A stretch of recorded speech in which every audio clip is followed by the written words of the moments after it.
नाज़रीन, मां तव्हांजी होस्ट सदफ भुट्टो दिल जी घेरनि सां तव्हां सभिनि खे मां भलीकार थी कयां। उमीद कंदसि बिल्कुलु ठीकु ठाक हूंदो, ख़ुशि हूंदो, मज़े में हूंदो, ख़ुशि हुजो, मज़े में हुजो ऐं आबाद हुजो। अॼु जेकी मां थोरी घणी गुफ़्तगू कंदसि हिकिड़ी शुक्र ऐं नाशुक्री ॻाल्हि ते। कुझु माण्हुनि खे सभु कुझु मिलण जे बावजूद बि शुक्र आहिनि कंदा, कुझु माण्हुनि वटि कुझु बि न हूंदो पर हर वक़्तु अलाह जो शुक्र अदा कंदा। त असांखे हर हाल में शुक्र अदा करणु घुरिजे। मे बि शायदि तव्हांखे अलाह साईं खे तव्हांजी अहिड़ी अदा वणी वञे त हर हाल में मुंहिंजो मानो मुंहिंजी बानी मुझे शुक्र अदा करे थी। इन जे करे त हो चवंदा आहिनि अलाह साईं वटि दरिया देर आहे अंधेर न आहे, त दरिया आहिनि, जेतिरो घुरो ओतिरो घटि आहे। त हर वक़्तु असांखे अलाह जो शुक्र अदा करणु घुरिजे। ऐं तव्हां शुक्र अदा कयो तव्हां सां गॾु मां बि आहियां। अच्छा जी, अस्सलाम वालेकुम। अस्सलाम वालेकुम, सुबह बख़ैर, गुड मॉर्निंग। ऐं तव्हांजी ख़िदमत में तव्हांजो पंहिंजो मेज़बान इरशाद जागीरानी बि हाज़िर आहियां। उमेद आहे तव्हां बिल्कुलु ठीकु ठाक हूंदो, ख़ैरियत सां हूंदो, मज़े में हूंदो। अॼु ॿ परेशानी वारियूं ख़बरूं आहिनि, बल्कि ॿ माना परेशानी खां आजिद थियण वारियूं ख़बरूं आहिनि। हिकिड़ी परेशानी वारी ख़बर आहे ऐं हिकिड़ी परेशानी वारी ख़बर पहिरियां ॿुधायो या परेशानी खां ख़तम? पहिरियां परेशानी खां ख़तम वारी ॿुधायो, इलाही ॾींहं थिया ॾुख ॾुख ॿुधंदा। माना ख़ुशख़बरी खां ॿुधायां जी। ख़ुशख़बरी आहे त कोरोना जी वैक्सीन पाकिस्तान पहुची वई आहे ऐं अल्हम्दुलिल्लाह असां सभई ख़ुशि आहियूं। जेकी दोस्त असांजा महिरबान अज़ीज़ क़ारिब सभु परेशान हुयासीं हाणे छा थींदो छा न थींदो। सो स्ट्रेस में ज़िंदगी गुज़ारीसीं, परेशानी में ज़िंदगी गुज़ारीसीं। हाणे जेकी पाण जिन एहतियात कयो आहे, जिन लापरवाही जो मुज़ाहिरो न कयो, जेकी बची विया आहियूं या जिन खे इन बीमारीअ अञा ताईं सोगो न कयो आहे, जेकी इन बीमारीअ जे वकड़ में न अची सघिया आहिनि, उन्हनि जे लाइ वैक्सीन अची वई आहे ऐं वैक्सीन लॻण जो सिलसिलो बि शुरू थी वेंदो। बहरहाल सभिनी सिंध वासियुनि खे जेका ॻणती हुई उहा, बल्कि पूरे पाकिस्तान जी ॻणती हुई, उहा ॻणती ख़तमु थी वई। ऐं इन खां सवाइ ॿी ख़ुशख़बरी आहे त स्कूल बि खुली विया आहिनि, वालिदेन जी परेशानी बि ख़तमु थी। वालिदेन जेकी बिल्कुलु अॼु खां स्कूल समूरा खुली विया आहिनि ऐं समूरा असांजा जेकी बि शागिर्द आहिनि उहे पंहिंजे पंहिंजे स्कूलनि में पंहिंजे पंहिंजे दरसगाहुनि में हलिया वेंदा ऐं पढ़ाई जो सिलसिलो हिकिड़ो तरतीब सां वरी शुरू थींदो। ऑनलाइन पढ़ाई करे करे घर में थोरो माहौल जेको आहे उहो डिस्टर्ब रहियो, छो त कमरो बंदि ऐं शोर नाहे करिणो, आवाज़ नाहे करिणो, ॿार बाबा ऑनलाइन तालीम था हासिलु कनि, पढ़ाई थी हले। सो इन लेसन में हाणे थोरी वरी असांखे सहूलियत इहा मिली आहे त हाणे स्कूल वरी खुली विया आहिनि ऐं वरी असां हिकिड़े नए स्टाइल में, वरी नए अंदाज़ में समूरा असांजा शागिर्द पढ़ाईअ जो सिलसिलो जारी रखंदा इनशाअल्लाह, पंहिंजे क़ौम ऐं मुल्क जो नालो रोशन कंदा। इन खां सवाइ जेका वरी परेशानी जी ख़बर आहे त पेट्रोल वरी महांगो थी वियो आहे। चोथों भेरो इमरान ख़ान साहिब महांगो करे छॾियो आहे। वॾा मसला इहे वधी विया आहिनि। मां त पुछंदी आई हुयमि पेट्रोल वारे खां, मां चयमि छा थियो आहे, पेट्रोल महांगो थी वियो? जी, घणा पैसा? जी ₹2.70 पोइ तव्हां जॾहिं गाॾी लॻाईंदा आहियो त उते लिखियल बि हूंदो अथव पेट्रोल घणे आहे। 2 लीटर घटि आयो आहे, जेतिरो मां विझराईंदी हुयसि जेतिरो 2 लीटर जो नुक़सान थियो आहे मुंहिंजो। त पेट्रोल महांगे थियण जी बि परवाह नाहे, ₹2 जी बि परवाह नाहे माण्हूअ खे, पर ॻाल्हि इहा आहे त पेट्रोल जीअं महांगो थिए थो त ॿियूं आम भापे जूं शयूं ॿीण ते टीण ते महांगियूं थी वञनि। उन जो तालुक ॾियणो पेट्रोल सां जुड़ियल हुजे थो। पोइ किराया बि महांगा थी वञनि था ऐं गॾो गॾु ॿियूं जेके ख़रीदो फ़रोख़्त जूं शयूं आहिनि या खुर्दोनोश जूं शयूं आहिनि, जेकी राशन में इस्तेमालु थियनि जूं शयूं, उहे समूरियूं शयूं वधी वेंदियूं आहिनि ऐं दुकानदारनि खे हिकिड़ो जवाज़ मिली वेंदो आहे। चवंदा आहिनि साईं पेट्रोल महांगो थी वियो आहे, इन करे हर शइ महांगी करे छॾी आहे। सो बहरहाल ॾिसूं त छा थो थिए। हिकिड़ो भेरो ॿीहर माना इहा वैक्सीन पेट्रोल वारी बि असांखे लॻाई वई आहे त तव्हां जेको आहे बर्दाश्त कयो। ऐं जेकी बि असांजा दोस्त आहिनि बाइकुनि वारा या जेकी जिन खे पंहिंजूं गाॾियूं में थोरा परेशानी जो शिकार ज़रूरु थी विया आहिनि, पर घबराइणो न आहे बिल्कुलु। ऐं गॾो गॾु असां अॼु सालगिरह जी मुबारक बि ॾींदासीं ऐं सदफ़ उहो ई प्रोग्राम में चवंदी आहे त तव्हां बर्थडे जी विश बि ॾेई सघो था, कंहिंजी शादी आहे त हुनखे मुबारक बि ॾेई सघो था। पर अॼु असांजे सुहिणी सिंध जो सुहिणो शाइर आहे रहमत पीरज़ादो साहिबु, उनजो जनमु ॾींहुं आहे। रहमत साईं तव्हां ते रब करीम जी रहमत वसे ऐं रब करीम जूं नेमतूं तव्हांजे झोल में हुजनि, बरकतूं तव्हांजे झोल में हुजनि। कॾहिं को ॾुखियो ॾींहुं न ॾिसो, सदा शाद ऐं आबाद हुजो, पंहिंजनि सां गॾु हुजो, पंहिंजे वलर में हुजो, पंहिंजे कुटुंब में हुजो, तव्हांजी उमिरि दराज़ थिए ऐं उमिरि दराज़ सुठी सिहत सां थिए, सुठी ॼमार माणियो। रहमत पीरज़ादो साहिबु तव्हांखे जनमु ॾींहं जूं हिकु भेरो वरी असांजे तरफ़ां वाधायूं हुजनि। इन खां सवाइ सालगिरह आहे अॼु, मॉडल आहे, अदाकार आहे अब्दुल मालिक चन्ना साहिबु। अब्दुल मालिक चन्ने साहिब खे बि सालगिरह जूं तमामु घणियूं वाधायूं हुजनि। अलाह साईं तव्हांखे बि ख़ुशि रखे, नज़र बद खां बचाए ऐं ज़िंदगीअ जा जेके ॾुखिया मरहला कटे आया आहियो उहे समूरा मरहला हाणे विसारे छॾियो। हाणे वरी नई ज़िंदगीअ जो आगाज़ आहे ऐं हिकिड़ो साल तव्हांखे बिल्कुलु जहिड़े तरीक़े सां पब्लिक प्लेस बंदि थी विया हुया, ॿारनि जा जेके आहिनि पार्किंग साइड बंदि थी विया हुया, ॿार घुमण फिरण नथा वञी सघनि, मार्केट न पिया वञी सघनि, स्कूल न पिया वञी सघनि, ट्यूशन सिपारा मतिलबु उनजी काफ़ी शयुनि ते बहण लॻल हुयो हिकु तरीक़े सां। पर गुड न्यूज़ आहे, वैक्सीन बि अची वई आहे ऐं ॿार पंहिंजे वापसि उन तरतीब सां पंहिंजे स्कूलनि जी तरफ़ां पंहिंजी कामयाबी जी तरफ़ां पंहिंजी मंज़िल जी तरफ़ां रवाना थी विया आहिनि। इहा ॾाढी सुठी ॻाल्हि आहे। कुछ स्कूल अॼु खां ई शुरू थी विया आहिनि, कुछ मंडे बिल्कुल मंडे का तकरीबन सभी स्कूल खुली विया आहिनि। मंडे अॼु ई आहे।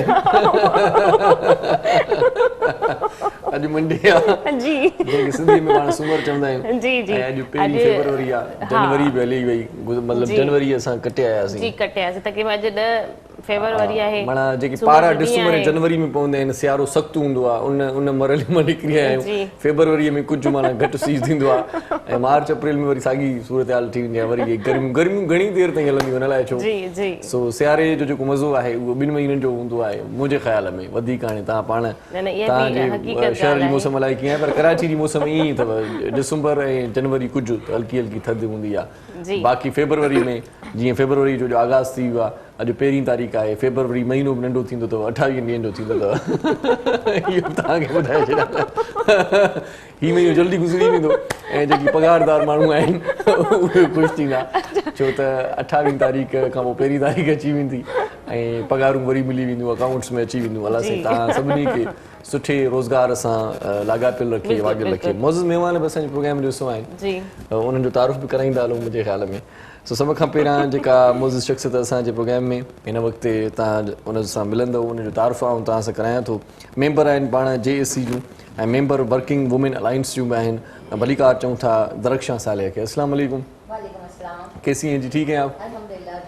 बहुत शुक्रिया आप हमारे प्रोग्राम में तशरीफ़ लाई। इन खां सवाइ अॼु असांजे प्रोग्राम में ॿिया महिमान बि ईंदा रहंदा वारे वारे सां, ऐं उन्हनि सां कचहरी कंदासीं, पर असांजे प्रोग्राम में कलाम न हूंदा आहिनि, सुठा ॿोल न हूंदा आहिनि, या मौसीक़ी न हुजे, इहो त थी नथो सघे न। सुठा कलाम ऐं सुठी मौसीक़ी असांजे प्रोग्राम जो हिसो आहे। सो अॼु सुठे फ़नकार खे असां दावत ॾिनी आहे, ऐं सुठा सदाबहार कलाम ऐं क्लासिक क़िस्म जा कलाम तव्हां ॿुधंदव। सो भलीकार चऊं था साईं सलीम शिराज साहिब खे। अस्सलाम वालेकुम सर। वालेकुम सलाम। कैसे हैं जी? ठीक है, जनाब की दुआ है। थैंक यू सो मच, आप हमारे प्रोग्राम में तशरीफ़ लाए। इन खां सवाइ तबले ते साथ ॾींदो सलीम शिराज सां अख्तर बब्बी साहिब, उनखे भलीकार चऊं था। सर कैसे हैं? ठीक है जी, अस्सलाम वालेकुम।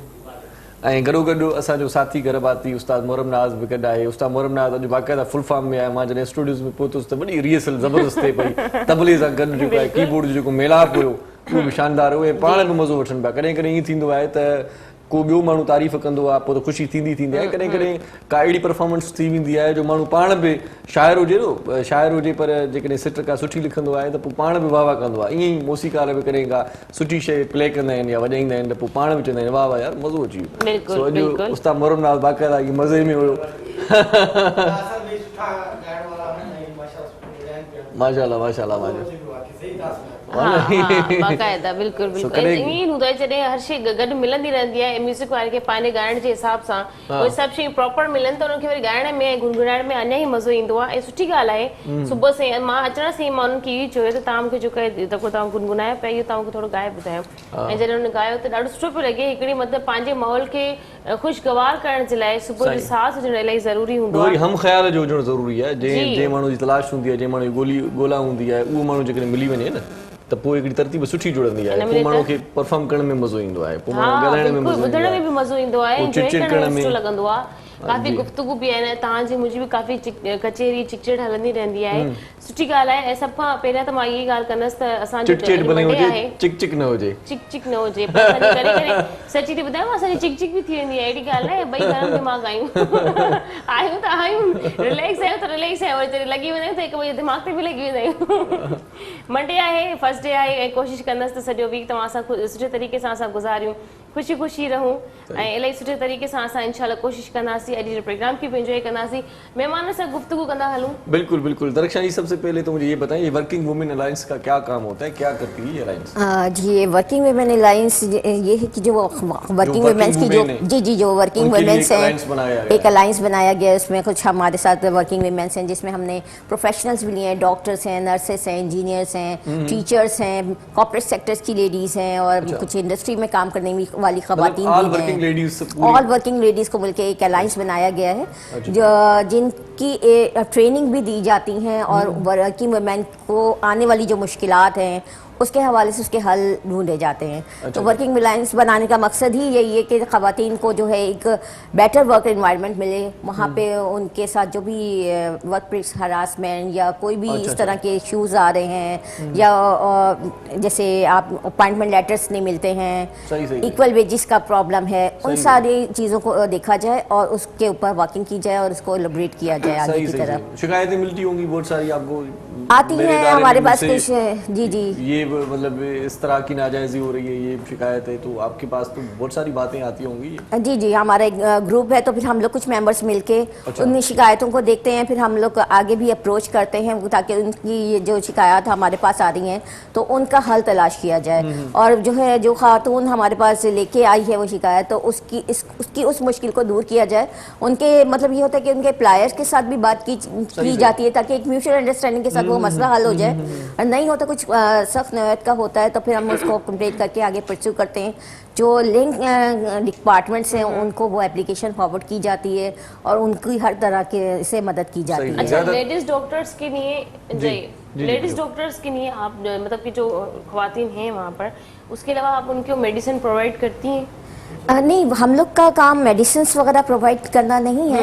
ये एक वर्किंग वुमेन अलायंस है जो अवेयरनेस रेजिंग प्रोग्राम मतलब जस्ट आप उनका ट्रीटमेंट करते हैं, मेडिसिन प्रोवाइड नहीं करते हैं। मेडिसिन आप लिख कर दे देते होंगे कि भाई आप ये चीजें देख लें, कर लें, ले लें? नहीं, ऐसा भी होता है कि मेडिसिन भी प्रोवाइड की जाती है। अच्छा। क्योंकि कुछ फार्मास्यूटिकल कंपनीज के साथ अगर हम बातचीत कर लेते हैं तो वो फ्री ऑफ कॉस्ट अब मेडिसिन दे देते हैं। तो जो नीडी ख़वातीन है जिनको ज़रूरत है तो उनको वो मेडिसिन फ्री ऑफ कॉस्ट भी प्रोवाइड कर दी जाती है। तो ये आपकी कोई टेंट वगैरह लगी हुई है या आपका प्रॉपर कोई ऑफिस है?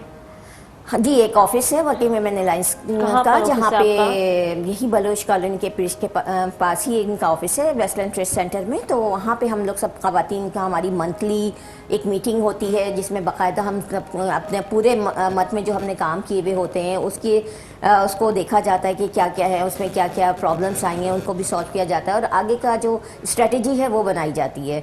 तो वो हमारी मंथली तो एक फिक्स मीटिंग है ही है, लेकिन उसके अलावा भी अगर ज़रूरत के तहत कुछ मीटिंग्स कॉल कर ली जाती हैं। वो ज़रूरी नहीं है कि सारे ही मेंबर्स को बुलाया जाए। मंथली मीटिंग में तो सारे मेंबर्स होते हैं, लेकिन वो इशू रिलेटेड जो लोग हैं जैसे कमेटीज़ बनी हुई होती है तो वो लोग उन चीज़ों को देख रहे होते हैं। अच्छा, वैसे मेंबर्स कितने हैं आपके इसमें अलायंस में?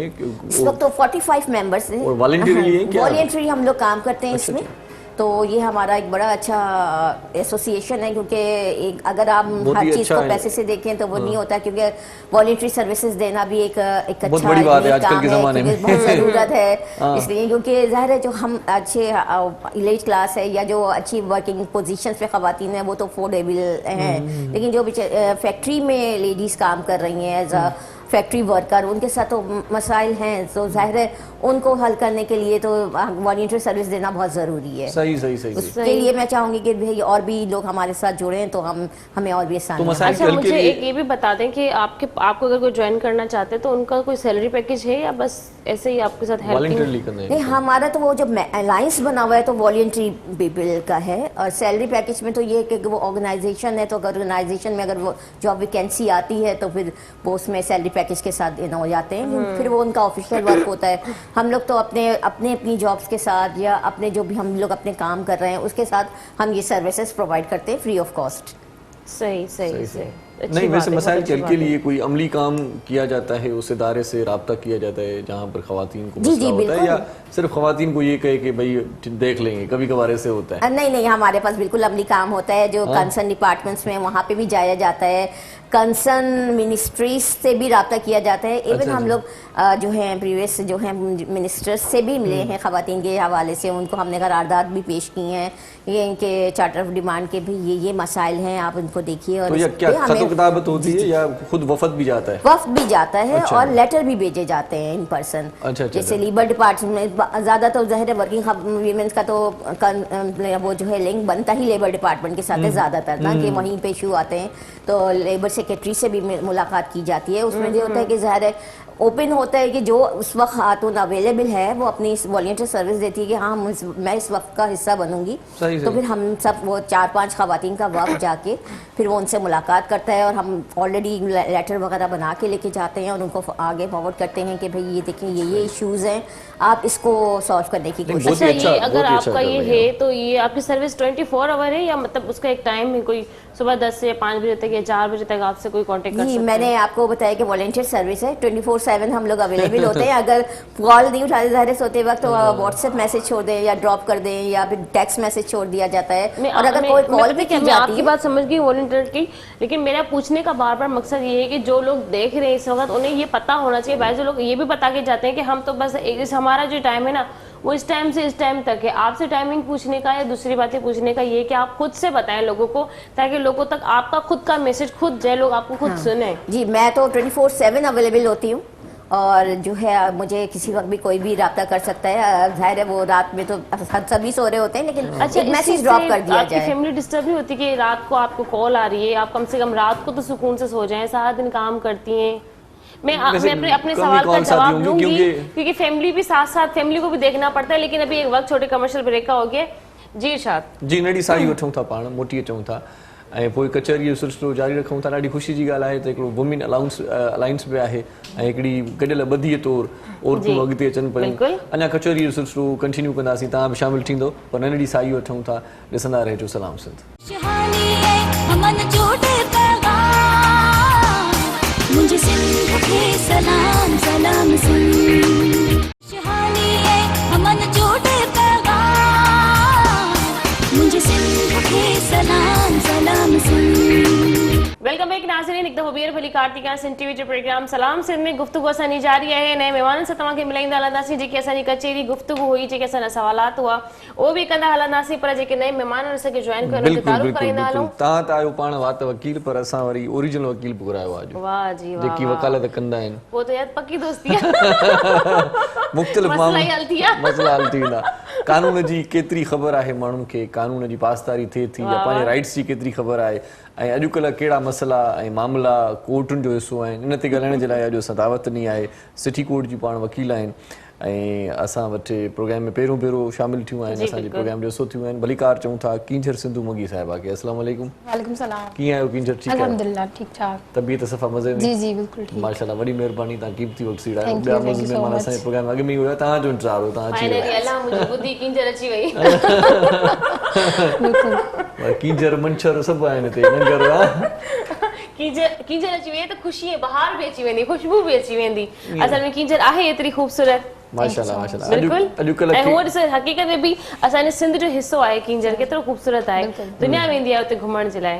सभ खां पहिरियां त इहो ॿुधायो त वकालत वारी फील्ड में छो आहियो? ॾाढो माना पर मां सोचां थी इरशाद तव्हांजे सवालनि मुंहिंजे सवालनि खां पहिरियां कींजर खे पहिरियां गानो था ॿुधायो जीअं हुननि जो मूड अञा फ्रेश थी वञे, रूह जी ग़िज़ा मिली वञे। नंढपण खे यादि कयो त मां कीअं आई आहियां।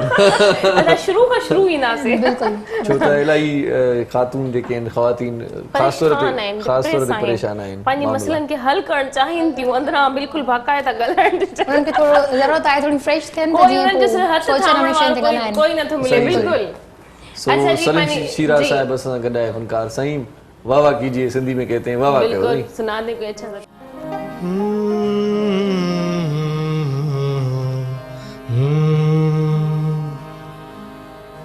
वही तो है जो निज़ाम हस्ती, वही तो है जो निज़ाम हस्ती चला रहा है, वही खुदा है, दिखाई भी जो न दे नजर भी, दिखाई भी जो न दे नजर भी, जो आ रहा है वही खुदा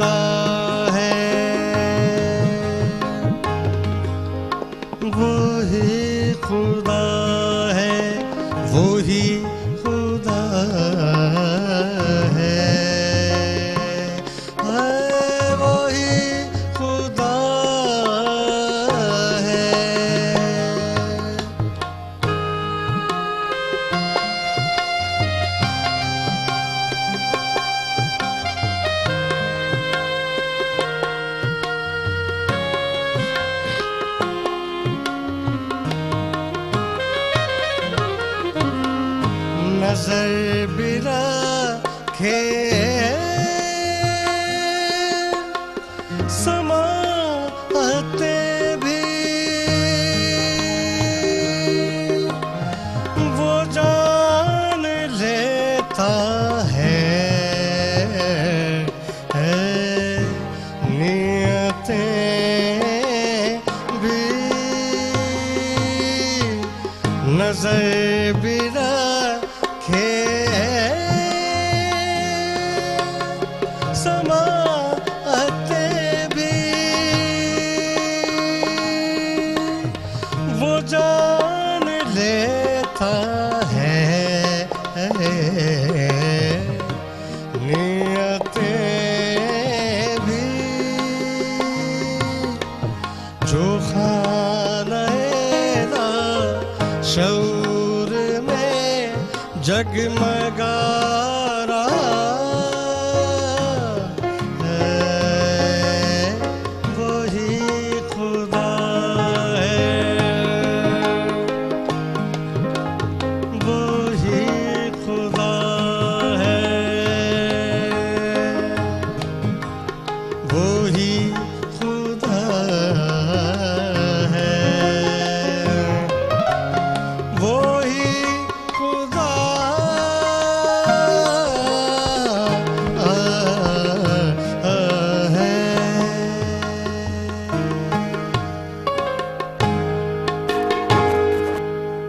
वाह जी वाह, बहुत ही अच्छा। और माशाल्लाह, तबले पे जबरदस्त। अख्तर बबी साहब ने भी बड़ी जबरदस्त क्या परफॉर्मेंस बात है। दिखाई। हाँ बिल्कुल बिल्कुल, समरना बड़ा जो सपने ना दिल को मटपाना। बड़ा सुकून मिलता है ऐसी, कभी कभी हमें हम सुनने को मिल जाए वाह ना, वाह, सुभान बड़ा अल्लाह। अच्छा लगता है। Mood मैंने fresh ही- आते आपको भी कहा था कि आप जरा ये मुझे दोबारा सुना दें, बड़ा अच्छा लग रहा था जब आप गा रहे थे। बिल्कुल जी। माशाल्लाह। कींजर राणी ॿुधायो तव्हां वकील भला छो थियो, को ब्यूटी पार्लर खोलियो आहे, डॉक्टर थियो आहे, इंजीनियर थियो आहे?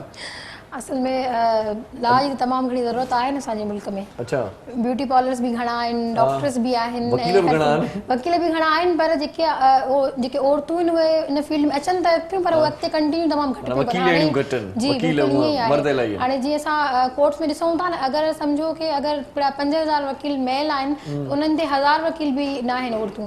ऐं हाणे जेका हिकिड़ी औरत आहे, सभिनी खां वधीक मसला असांजे माशरे में त औरतुनि सां गॾु आहे, जेका वायलेंस बि थिए थी औरतुनि सां गॾु थिए थी। ॿिया जेके मसला आहिनि उहा औरत जेतिरो औरत सां कंफर्टेबली उहो पंहिंजो मसलो डिस्कस करे सघे थी, मां सम्झां थो हिकिड़े मेल सां करे सघे थी, छो त ऑलरेडी उनखे हिकिड़ो मेल ई पहिरियां विक्टिम बणाए थो, पहिरियां उहो उनजे करे ई उन सां को मसलो पेश अचे थो। ऐं वरी पोइ उहा ॿिए मर्द खे ॿुधाईंदी, अनकंफर्टेबल बि थींदी आहे, इहो सोचींदी आहे त मर्द खे ई सपोर्ट कंदो, जीअं असांजी हिकिड़ी सोच हूंदी आहे। ऐं हमेशह ईअं बि थींदो बि आहे, ईअं थींदो बि आहे, घणी क़दर ईअं थींदो बि आहे। या वरी मेल वरी पंहिंजा ई डायलॉग्स वरी हणणु शुरू थी वेंदा आहिनि। पंहिंजी ॻाल्हियूं ॿुधाईंदो या चवंदा तव्हां जहिड़ी ख़ूबसूरत छोकिरीअ खे मुड़ुसु छो थो छॾे, तलाक छो थो ॾे, तव्हां ॾाढा ख़ूबसूरत आहियो। न चवंदा तव्हां ॾाढा ख़ूबसूरत आहियो, तव्हांखे छो थो छॾे। न इहा ॻाल्हि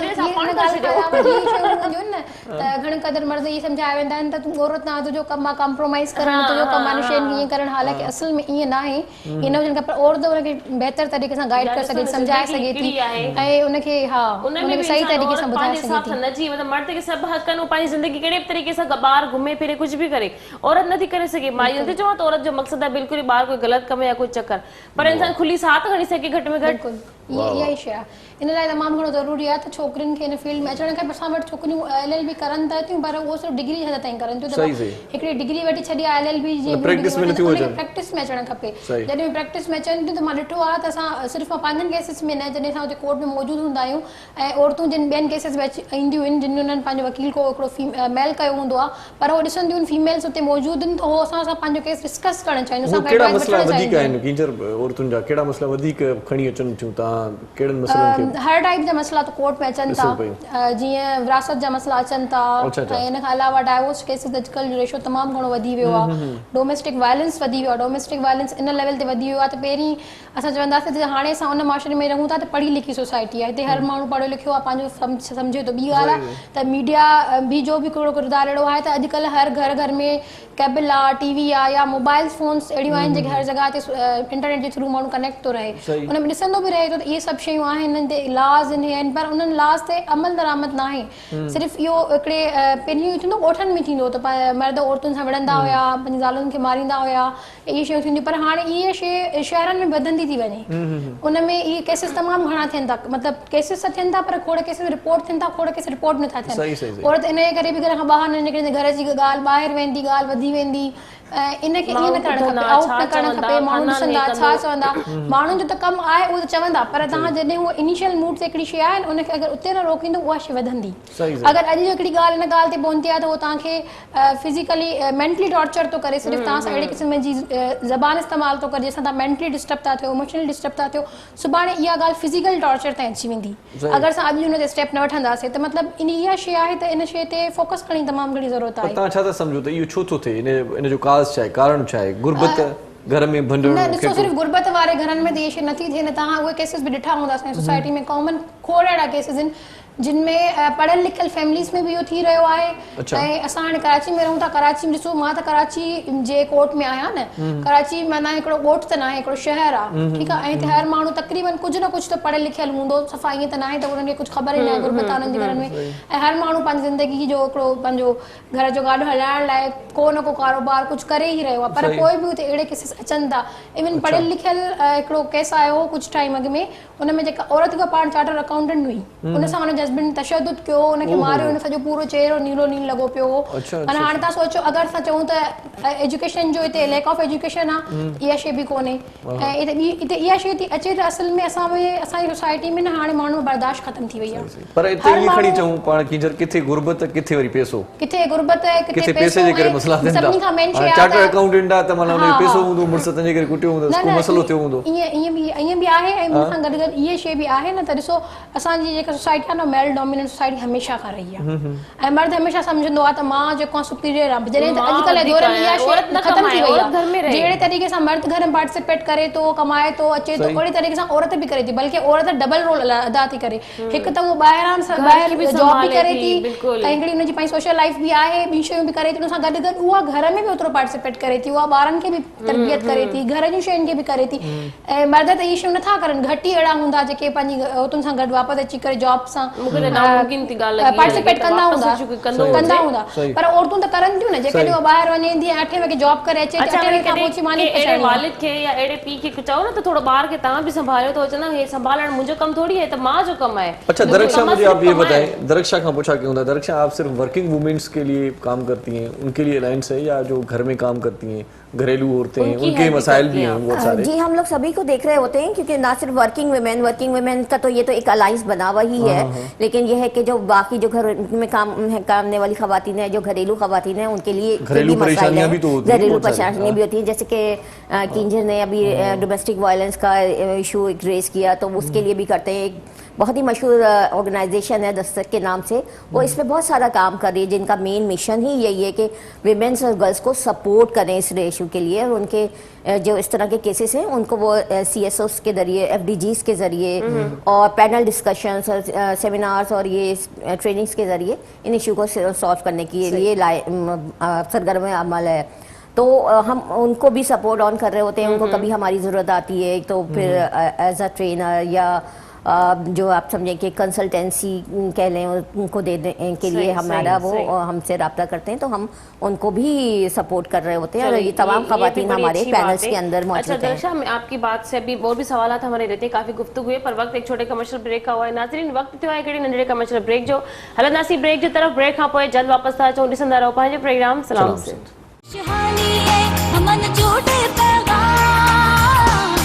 मुझे सिंध के सलाम सलाम सिंध, शहानी है हमन जोड़े पैगाम, मुझे सिंध के सलाम सलाम सिंध। वेलकम बैक नाज़रीन, हिकु ॿीहर भली कार्ती के प्रोग्राम सलाम सिंध में गुफ्तगू असांजी जारी आहे। किंजर ऐं दरक्षा सां गॾु असांजा सवालात हलनि पिया। अच्छा किंजर, वधि खां वधि तव्हां केतिरा केसिस विड़िया आहिनि, मतिलबु जाइदाद जे पोयां विड़िया आहिनि या पोइ डिवोर्स जा कया आहिनि तव्हां? मतिलबु हर टाइप जे केसिस कोर्ट में त ॾिसो अचनि था, खां क्रिमिनल नेचर सिविल, छो त हर टाइप जे केसिस खे मां सम्झंदी आहियां असांखे सिर्फ़ु हिकिड़ी मखसूस लकीर जो फ़क़ीर न थियणु खपे त हिकिड़ी तरफ़ हलूं, हिकिड़े केसिस कयूं। हर छो त सोसाइटी में त हर क़िस्म जा मसला आहिनि। पर सदर जे चवण जो मक़सदु इहो आहे त के वकील सिर्फ़ु माना कंहिं ख़ासि माना मखसूस कंहिं केसिस खे वठंदा आहिनि, एक्सपर्ट उन जा हूंदा आहिनि। त मां इन शइ में बिलीव न कंदी आहियां त माण्हू हिकिड़ी लाइन ते हिकिड़ी पात ते हले। हर केस आहे, हर माण्हू जो मसलो आहे। कोशिशि इहा हुजणु खपे असां जे फील्ड में उनखे जहिड़े घण खां घणो इस्तेमालु करे माण्हुनि जी भलाई लाइ करे सघूं, उन्हनि खे रिलीफ ॾेई सघूं। इन तरीक़े सां जेतिरा केस अचनि उन्हनि खे फेस करणु खपे। अच्छा दर्शक, बि तव्हां खां मां सवाल कंदी हलंदसि, मतिलबु इमरान ख़ान जी हुकूमत खां पहिरियां त मतिलबु मर्द ते त हूअ बि 4 शादियूं आहिनि, त करे जेकॾहिं उनजी हैसियत आहे टिन औरतुनि जो पेट भरे सघे थो त चौथी बि शादी करे सघे थो, 4 शादियूं करे सघे थो। पर जेकॾहिं पहिरीं जी पूरी थी वई आहे, ॿी जो चवण जो मक़सदु आहे त हाणे जेकी हुकूमत ऑर्डर कढियो हुयो त ॿिए निकाह सां गॾु तव्हां पंहिंजी पहिरीं वाइफ जो इजाज़तनामा साइन थियल तव्हां हुन में पंच कराईंदो, पोइ कोर्ट में तव्हांजो निकाहनामा पको थींदो। पर कुझु माण्हू अहिड़ा आहिनि त ॿियो निकाह करे ऐं उन डायरेक्ट उन्हनि जो उहो मतिलबु निकाहनामा पको थी बि थो वञे। अहिड़ो कुझु आहे हुते कोर्ट में? अहिड़ो त इहा शइ आम आहिनि न असांजी सोसाइटी में, इहो सिर्फ़ु हिकिड़े नाले जा था आहियूं। इन करे त मां चवां त कानून ज़रूरु आहे पर कानून साज़ी कोन्हे, कानून ते अमल दरामद कोन्हे। हाणे इहो कानून आहे त तव्हां ॿियो निकाह करण खां अॻु वाइफ खां इजाज़त वठंदो, पर वाइफ खां इजाज़त त छा माण्हू ॿुधाइनि था, सीक्रेट मैरिजिस करनि था, ॿाहिरि ॿार थी था वञनि, शयूं थी थियूं वञनि, उहे शयूं हिकिड़े सालनि खां पोइ बि इहो थियनि थियूं। ईअं विरासत जे मसइलनि में ॿी घणा दफ़ो थींदो आहे त हिकिड़ो माण्हू मरी बि वेंदो आहे, पोइ अची करे उहे ज़ालूं क्लेम कंदियूं आहिनि त मां बि इन जी ज़ाल आहियां, मुंहिंजो बि इन जाइदाद में हिसो लॻे, मुंहिंजा बि इहे ॿार आहिनि, इहे शयूं आहिनि, इहे थियनि थियूं। इन में ज़रूरत इन ॻाल्हि जी आहे त ज़ाहिर जेका ॿी औरत शादी करे त उनखे इन शइ जी ख़बर हुजणु खपे त उहा इन शइ ते थोरो ऑब्जेक्शन करे त तूं पंहिंजी पहिरीं ज़ाल खां इजाज़त वरिती आहे न, छो त उहा शइ उन लाइ ई सिक्योरिटी आहे। सुभाणे कोई बि मसइलो थी सघे थो, ख़ुदा न ख़ास्ता इंसान जी ज़िंदगी मौत जो को ख़बर न आहे। ॻाल्हि इहा आहे त कहिड़ी औरत हूंदी जेका इजाज़त ॾींदी, इजाज़त ॾींदी हुई केरु इजाज़त चलो इजाज़त न ॾे, घटि में घटि ख़बर त हुजे, घटि में घटि पेरेंट्स खे त इन्वॉल्व करनि त न, पेरेंट्स खे इन्वॉल्व कयो थो वञे न, इजाज़त मिलण खां पहिरियों ई हिते माना कूच करे ईंदो दुनिया मां, कुझु न कुझु मसइलो थी वेंदो त ज़ाल ईअं छॾींदी। हाणे पोइ ॾिसो ईअं न आहे न, ईअं हर जॻह ते न आहे, खोड़ जॻह आहिनि त अहिड़ा बि केसिस आहिनि त जिथे ज़ालूं पाण बि पंहिंजी औरतुनि जी ॿियूं शादियूं कराईंदियूं आहिनि। अच्छा, हे बि ॾिसो जॾहिं हस्बैंड वाइफ गॾु रहंदा आहिनि त पंहिंजी ज़ाल जे अंदरि तब्दीली या पंहिंजे हस्बैंड जे अंदरि तब्दीली औरत जल्दी ऑब्ज़र्व करे वेंदी आहे। जेकॾहिं हस्बैंड आहे वाइफ सां गॾु आहे, जेकॾहिं वाइफ थोरी हेॾी थिए थी, हस्बैंड बि जल्दी ऑब्ज़र्व करे वेंदो आहे। इहा ॻाल्हि त नामुमकिन आहे त हिकिड़ो मर्द जेको ॿी शादी ॿार करे थो, हुनजा ॿार बि थी था वञनि, ज़ाहिर हुनखे टाइम खे बि डिस्ट्रीब्यूट करिणो पवंदो आहे। पहिरीं वाइफ खे डाउटफुल त हूंदो आहे, पर मां चवंदी ख़बर बि हूंदी आहे, पर जॾहिं अलाह न करे, अलाह सां हर कंहिंखे सभु पंहिंजे ॿारनि बचनि में सलामत रहे, हुनजो इंतकाल थो थी वञे, हुन मर्द जो, हुन पंहिंजे घर में ॿी ज़ाल खे इंट्रोड्यूस ई न करायो त सुभाणे कंहिं तरह ते वञी चए त मुंहिंजो बि हिसो ॾियो। उहो इन निकाहनामो जेको उहो ई हुन वटि लीगल डॉक्यूमेंट आहे न, पोइ सुभाणे अची करे उन ते क्लेम थी करे त मां एतिरा ॿार आहिनि या उन्हनि ॿारनि जा बर्थ सर्टिफिकेट्स आहिनि या ॿियूं सभु शयूं अहिड़े क़िस्म एविडेंस अची पेश थींदा आहिनि। रिसेंटली हिकिड़ो केस असां वटि आयो हो, हुन में इहो त हिकिड़ो माण्हू हुयो, उन पंहिंजो हिकिड़ो दुकानु हुयो की मार्केट में उहो सेल करे छॾियो, उन सेल करे छॾियो, पोइ उहो माण्हू वरी कंहिं ॿिए केस में बि हुयो, उतां वरी पोइ उहो रूपोश थी वियो। उन्हनि खे चयो पिए त जेको मुंहिंजो रहियल अमाउंट आहे तव्हां मुंहिंजी हिन ज़ाल खे किस्तनि में पे कंदा रहो, छो त हाणे मां हुते मौजूदु न आहियां जेसि ताईं हुननि जो बि ख़र्चो वग़ैरह हलंदो। उनखे पे कंदा, उन दौरान उन माण्हू जी डेथ थी वई। उन माण्हू जी जॾहिं डेथ थी वई त अञा हुनजो कैपिटल अमाउंट तक़रीबन हुन शॉप जो उहे पे करे चुका हुया, पर कुझु अमाउंट रिमेनिंग हुयो त उनजी ॿी ज़ाल बि अची वई त मां बि हिसेदार आहियां, छो त उहो मुंहिंजो बि मुड़ुसु हो, पंहिंजो हिसे खां वधीक वठी चुकी आहे। त हाणे हुन प्रॉपर्टी डिस्प्यूट अची वियो त हिन प्रॉपर्टी खे कोर्ट रोकियो त जेसीं ताईं हिन को फ़ैसिलो न ईंदो, जेसीं ताईं भई साम्हूं न ईंदी पार्टी, जंहिं पार्टी वधीक वरितो आहे अॻिली पार्टी खे वापसि करे। हाणे इहे इन क़िस्म जा केसिस तमामु घणा था अचनि, इन जे करे पोइ उन्हनि खे इहो मर्दनि जो आहे न, इन हिते त इहो इन शयुनि खे मेक श्योर करण लाइ मर्दनि जो आहे इहो चई करे मूं ॾे इशारो था कयो। मां को ज़ुल्म इहो मां थोरी कयो आहे, ओवरऑल मसलो आहे, ओवरऑल थी रहियो आहे न सोसाइटी में। अॼु असां हिनखे टारगेट कयो आहे, जेको न इलाही मर्दनि जी साइड वठंदा, मूंखे कॾहिं बि सपोर्ट न कंदुमि इन हवाले सां। अच्छा दरक्षा, मुझे ये बताएं, सपोर्ट करण बिल्कुल बिल्कुल दरक्षा, ये जेएसी का क्या काम होता है? इसकी भी मेंबर हैं आप? दोबारा से रिपीट कीजिए। जेएसी का क्या काम होता है? इसकी भी मेंबर लिखा हुआ है कि आप हैं। जेएसी ये जो है जर्नलिस्ट एक्शन कमेटी है, जो जर्नलिस्ट के राइट्स के लिए काम कर रही है। जी ज्यादातर तो सहाफत के लिए। अच्छा, तो ये हाँ, तो मैं इनके साथ ज़ाहिर है एक सोशल सिनेरियो है, मेरा सोशल एक्टिविस्ट हूँ, तो फ्रेंड सर्किल भी अच्छा है, तो इन लोगों ने मुझे भी इस कमेटी में शामिल किया हुआ है। तो जैसे सहाफ़ियों को जो है पे नहीं मिल पा रही होती है, उनके रिटायरमेंट के बाद इनके ड्यूज़ के इश्यूज़ आ जाते हैं, और फिर ड्यूरिंग जॉब भी काफ़ी, हाँ ड्यूरिंग जो जॉब उनकी डेथ होती है उसमें भी काफ़ी सारे मसले मसाइल आते हैं, जो काफ़ी लोगों को जो पेंडिंग ड्यूज़ हैं वो नहीं मिल पा रहे होते, तो उसके राइट्स के लिए जो है ये जॉइंट एक्शन कमेटी अपना किरदार अदा करती है, उनको उनके राइट्स दिलाने के लिए वो है एक्टिवली काम कर रही है ये। अच्छा, वैसे सहाफत में आपका भी कुछ है कंट्रीब्यूशन? सहाफत में ऐसा नहीं है, लेकिन ये है कि छोटे छोटे आर्टिकल्स जो इस हवाले से होते हैं, जेंडर बेस्ड वायलेंस के हवाले से हैं, जैसे अभी कोविड का पीरियड गुजरा, उसमें जो खवातीन को मसाइल आए उसके हवाले से छोटे छोटे से आर्टिकल्स लिख के पब्लिश करवाए हैं, तो वो इस तरह का रोल है। लेकिन ये है कि प्रॉपर ऐसे सहाफत एक बात मुझे बताएं, सहाफती अपनी तंजीमें भी हैं उनकी, बहुत सारे मतलब प्रेस क्लब भी हैं, उनसे हटकर ये अगर कमेटी काम कर रही है तो ये बहुत अच्छी बात है। वैसे अमल दरामद होता है, कोई एक्शन वगैरह लेती हैं तो आप? हाँ, काफ़ी हुआ है, कुछ लोगों को उनके ड्यूज भी मिले हैं। अच्छा। जैसे पेंशन्स रुकी हुई थी, और अभी आपको पता होगा कि एक नवाए वक्त का मैं नाम ले सकते हैं, तो वो जो है नवाए वक्त के हवाले से था, उसके कुछ एम्प्लॉइज को फायर आउट कर दिया था, तो उनका केसेस भी वो चला और काफ़ी लंबा था। उसमें सिर्फ नवाए वक्त ही नहीं थे के एम्प्लॉइज नहीं थे, और भी सारे डिफरेंट न्यूज़पेपर्स के एम्प्लॉइज उन्होंने। अगर ना माने जाए तो क्या करती हैं फिर आप? आपका वफद क्या धरना देता है वहाँ पर जाके, क्या करता है? आखिरी हल क्या होता है? प्रोटेस्ट होती हैं छोटी मोटी, जो आपको खुद भी पता है कि जो हर कोई होता है तो प्रेस क्लब के पास जाके छोटे छोटे से प्रोटेस्ट कर लेते हैं उसके लिए। तो होते हैं, एक्शन होते हैं। तो ये सारी चीजें हैं जिसको हम लेके चल रहे होते हैं, तो आगे बढ़ाते हैं इस काम को। वो एम्प्लॉइज के जो ड्यूज थे जिन्होंने छोड़ा था, जिनको फायर आउट कर दिया गया था कि कोविड पीरियड में, तो फिर उसके बाद उन लोगों ने एक अपना जो है मुकदमा भी डाला था, वो तमाम जॉइंट एक्शन कमेटी के थ्रू भी था, और उनके साथ और भी वो सारे सहाफ़ी जुड़ गए थे, तो वो उन्होंने वो किया, उस पर एक्शन भी हुआ, और कुछ लोगों को वो ड्यूज मिल भी गए हैं जिनको मैं पर्सनली भी जानती हूँ। अच्छा, माशाल्लाह, ज़बरदस्त। अच्छा कीजर, मूंखे इहो ॿुधायो त सुठे वकील थियण जे लाइ छा सभ खां पहिरियां अहम कहिड़ी ॻाल्हि हुजे? कानून जा सभई किताब पढ़णु इंतिहाई लाज़मी आहिनि, या थोरो थको कूड़ ॻाल्हाइणु लाज़मी आहे? न, इहे न आहे। सभिनी खां पहिरीं ॻाल्हि आहे इम्पोर्टेंट मूंखे जेका फील थिए थी, कमिटमेंट इलाही इम्पोर्टेंट आहे। असां वटि नंबर ऑफ लॉयर्स त अचनि था कोर्ट्स में, पर उहे पंहिंजे क्लाइंट सां गॾु घटि ई आहिनि, जेके सिंसियर आहिनि, घटि ई आहिनि जेके टाइमली केसिस में माण्हुनि खे रिलीफ वठी ॾेई सघनि था। इन जे करे ई असांजे वटि इहा शइ थिए थी त असांजे माण्हुनि जो कोर्ट्स तां जेको बिलीफ ख़तमु थो थी वञे, त भई कोर्ट्स में वेंदासीं त केस रुॻो हलंदो, पोइ माण्हू कोशिशि करनि था आउट ऑफ कोर्ट सेटलमेंट करण जी। त इन जे लाइ डिगे करण में वकील जो किरदार आहे या सिर्फ जजिस जो किरदार? न, वकील जो पाण फरियादी या जवाबदार जो किरदार डिपेंड करे थो त केस जी नोयत छा आहे। अच्छा, कॾहिं ईअं थींदो आहे न, जीअं मेडिकल जो पाण मिसाल वठूं त डॉक्टर पंहिंजी फीस माना बार वठण जे लाइ पोइ चवंदा आहिनि 7 ॾींहं खाए जाए, वरी रोज़ ॾेखार जाए सही, वरी हफ़्ते खां पोइ अचे, 3 ॾींहं खां पोइ अचे, पंहिंजी फीस जीअं वधंदी रहे। वकालत में ईअं त न आहे न त बाबा ईंदा रहो बस। इहो ॾिसो, हर कंहिंजी माण्हू जी पंहिंजी पर्सनल नेचर ते डिपेंड थो करे। हाणे मां ईअं नथी चई सघां त वकील जो बि हिन में किरदार आहे, जजिस जो किरदार आहे, क्लाइंट्स जो किरदार आहे, इहो हुननि जे मथां डिपेंड थो करे त माण्हू हाणे ॾिसो जेतिरा केसिस वधीक तव्हां वटि हलंदा, ड्रिगा हलनि, तव्हांजे मथां बर्डन वधंदो, पोइ तव्हां उन्हनि केसिस खे प्रॉपर टाइम न ॾेई सघंदो, प्रॉपर उन्हनि जे मसइलनि खे फेस न करे सघंदो, न ई माण्हू रिलीफ वठाए सघंदो। त बहितर त इहो आहे जल्दी माण्हुनि खे फौरी रिलीफ वठाए ॾिनो वञे, त जीअं अगरि तव्हां में हिकिड़ो माण्हू फ़ाइदो वठंदो, ॿियनि माण्हुनि खे ॿुधाईंदो फलाणो वकील आहे, उन मुंहिंजो केस सुठे नमूने हलायो, जल्दी सां हुन निपटायो ऐं मूंखे थोरो सुठो रिलीफ वठी ॾिनो, तव्हांजे केसिस रेशियो वधंदो। इहा सोच रखी करे जेकॾहिं असां पाण केसिस खे प्रोलॉन्ग कंदासीं, त हाणे हिन केस केतिरो छिकणो आहे, एतिरो छिकणो आहे, हुन में फ़ाइदो कुझु कोन्हे। यूजुअली ख़बर पइजी वेंदी आहे केस खे ॾिसी करे त हिन में छा थी सघे, छा नथो थी सघे। अच्छा कीजर, हिकिड़ो ॿियो बि मुंहिंजो सुवालु आहे त जेकॾहिं ॿियो निकाहनामा के मर्द के शादी करे तो कोर्ट में बि पको न करे, ऐं जेकर ॿार जा 2-3 ॿार ॿिया था थी वञनि, उन्हनि जा बेफाम बि न ठहिराए, त सिधो इहो त मां सम्झां थी ब्लैकमेलिंग ऐं चीटिंग आहे। बिल्कुलु चीटिंग ऐं ब्लैकमेलिंग आहे, है न? सही। त मतिलबु उन्हनि माण्हुनि जे लाइ छा करणु घुरिजे? माण्हू हाणे जेकॾहिं खुला जे लाइ अपील करे थो त कोर्ट में रजिस्टर्ड न आहे निकाहनामो, ईअं ई आहे। पर ॾिसो न, असां वटि न अलाए केतिरियूं शादियूं अहिड़ियूं आहिनि जिन जा निकाहनामा रजिस्टर्ड न आहिनि, बल्कि इहे त चलो हिकिड़ी ॿी शादी आहे, पहिरीं शादियुनि जा निकाहनामा खोड़ माण्हू रजिस्टर नथा कराइनि, पर जेका शइ ग़लति आहे जगह ते, पर ॻोठनि में निकाहनामा गुम बि थी वेंदा आहिनि, ख़बर ई न आहे, वॾी पेटीअ में पई त ॾिसो नंढी पेटीअ में पई आहे, अलमारी में पई आहे, लॻे ई नथो निकाहनामो, पर हुननि जो साथ बि त ज़िंदगी भर आहे।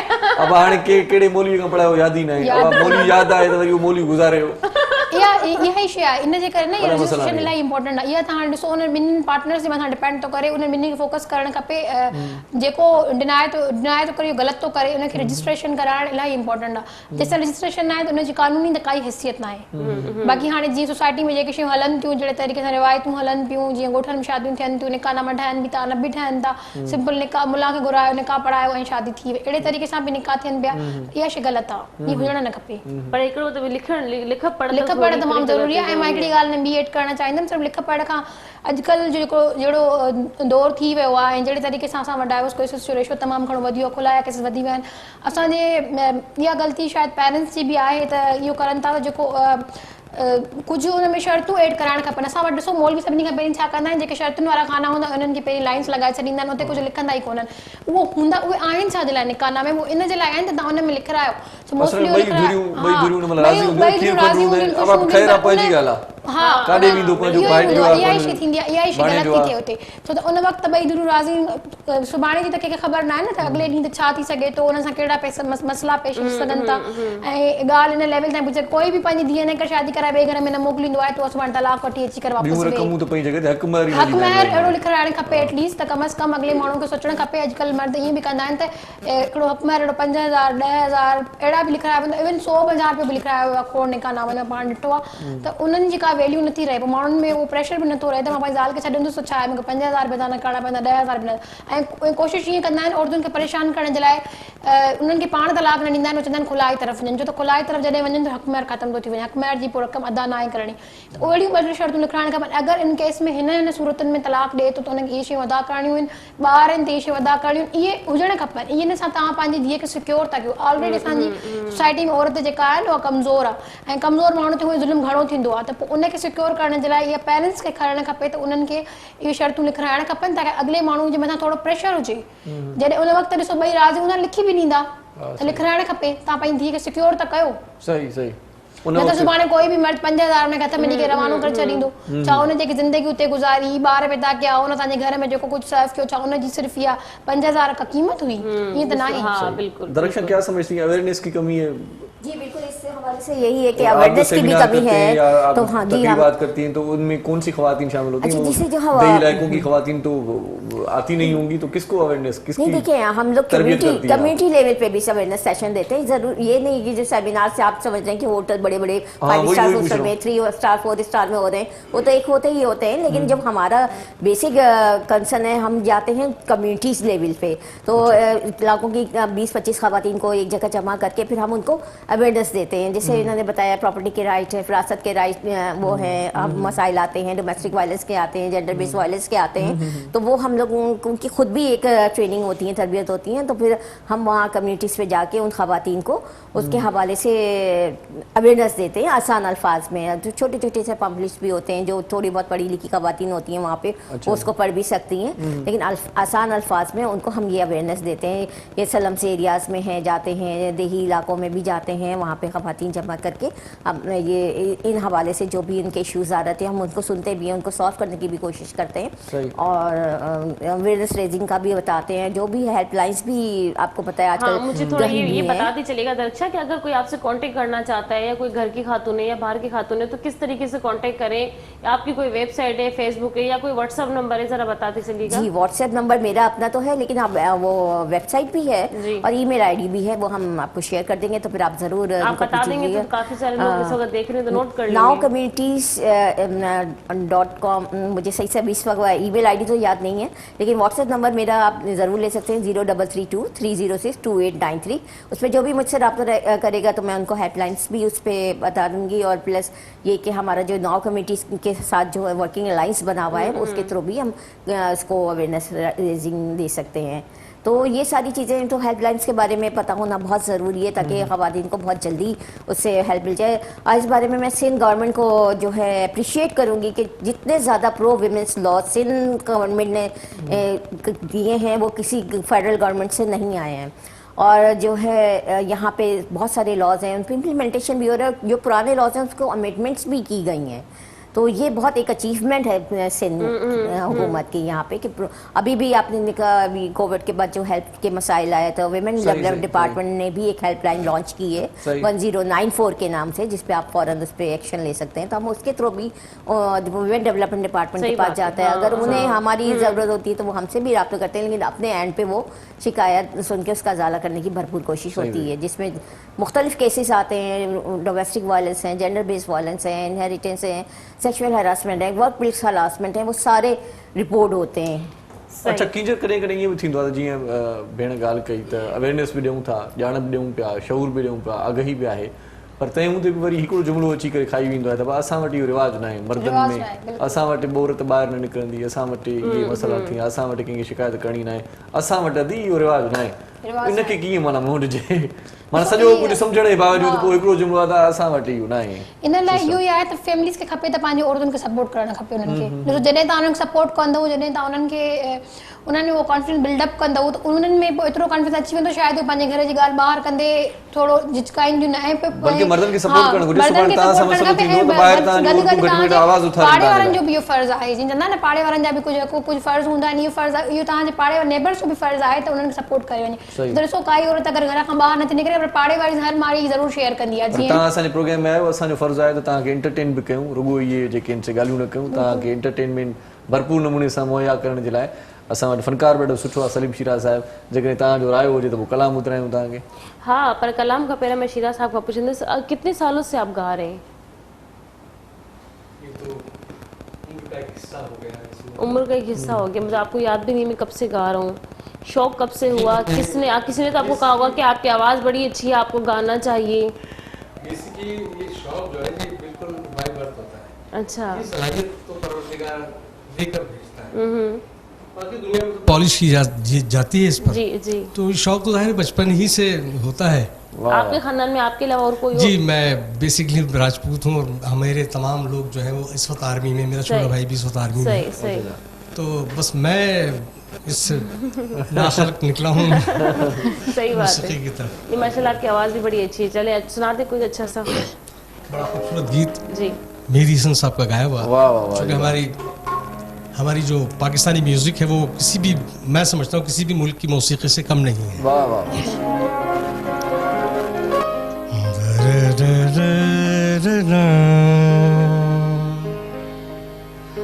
मुझे तुम नजर से गिरा तो रहे हो, मुझे तुम कभी भी भुला ना सकोगे।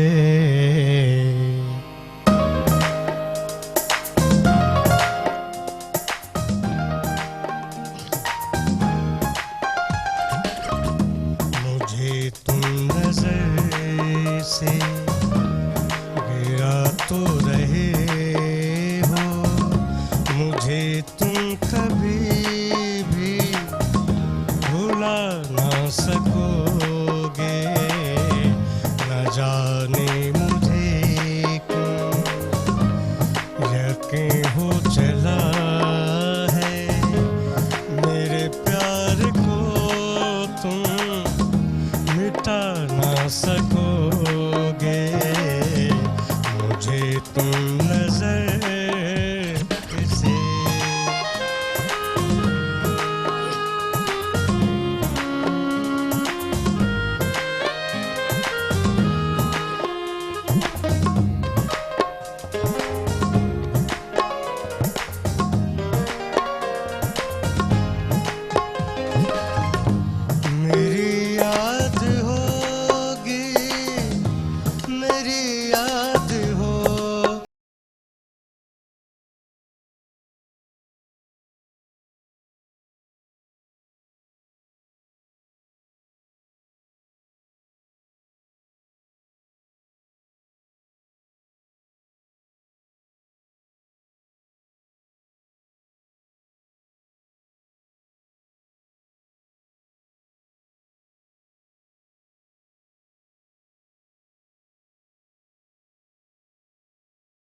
तुम नजर से घेरा तो रहे हो मुझे तुम कभी भी भुला ना सकोगे मुझे तुम नजर से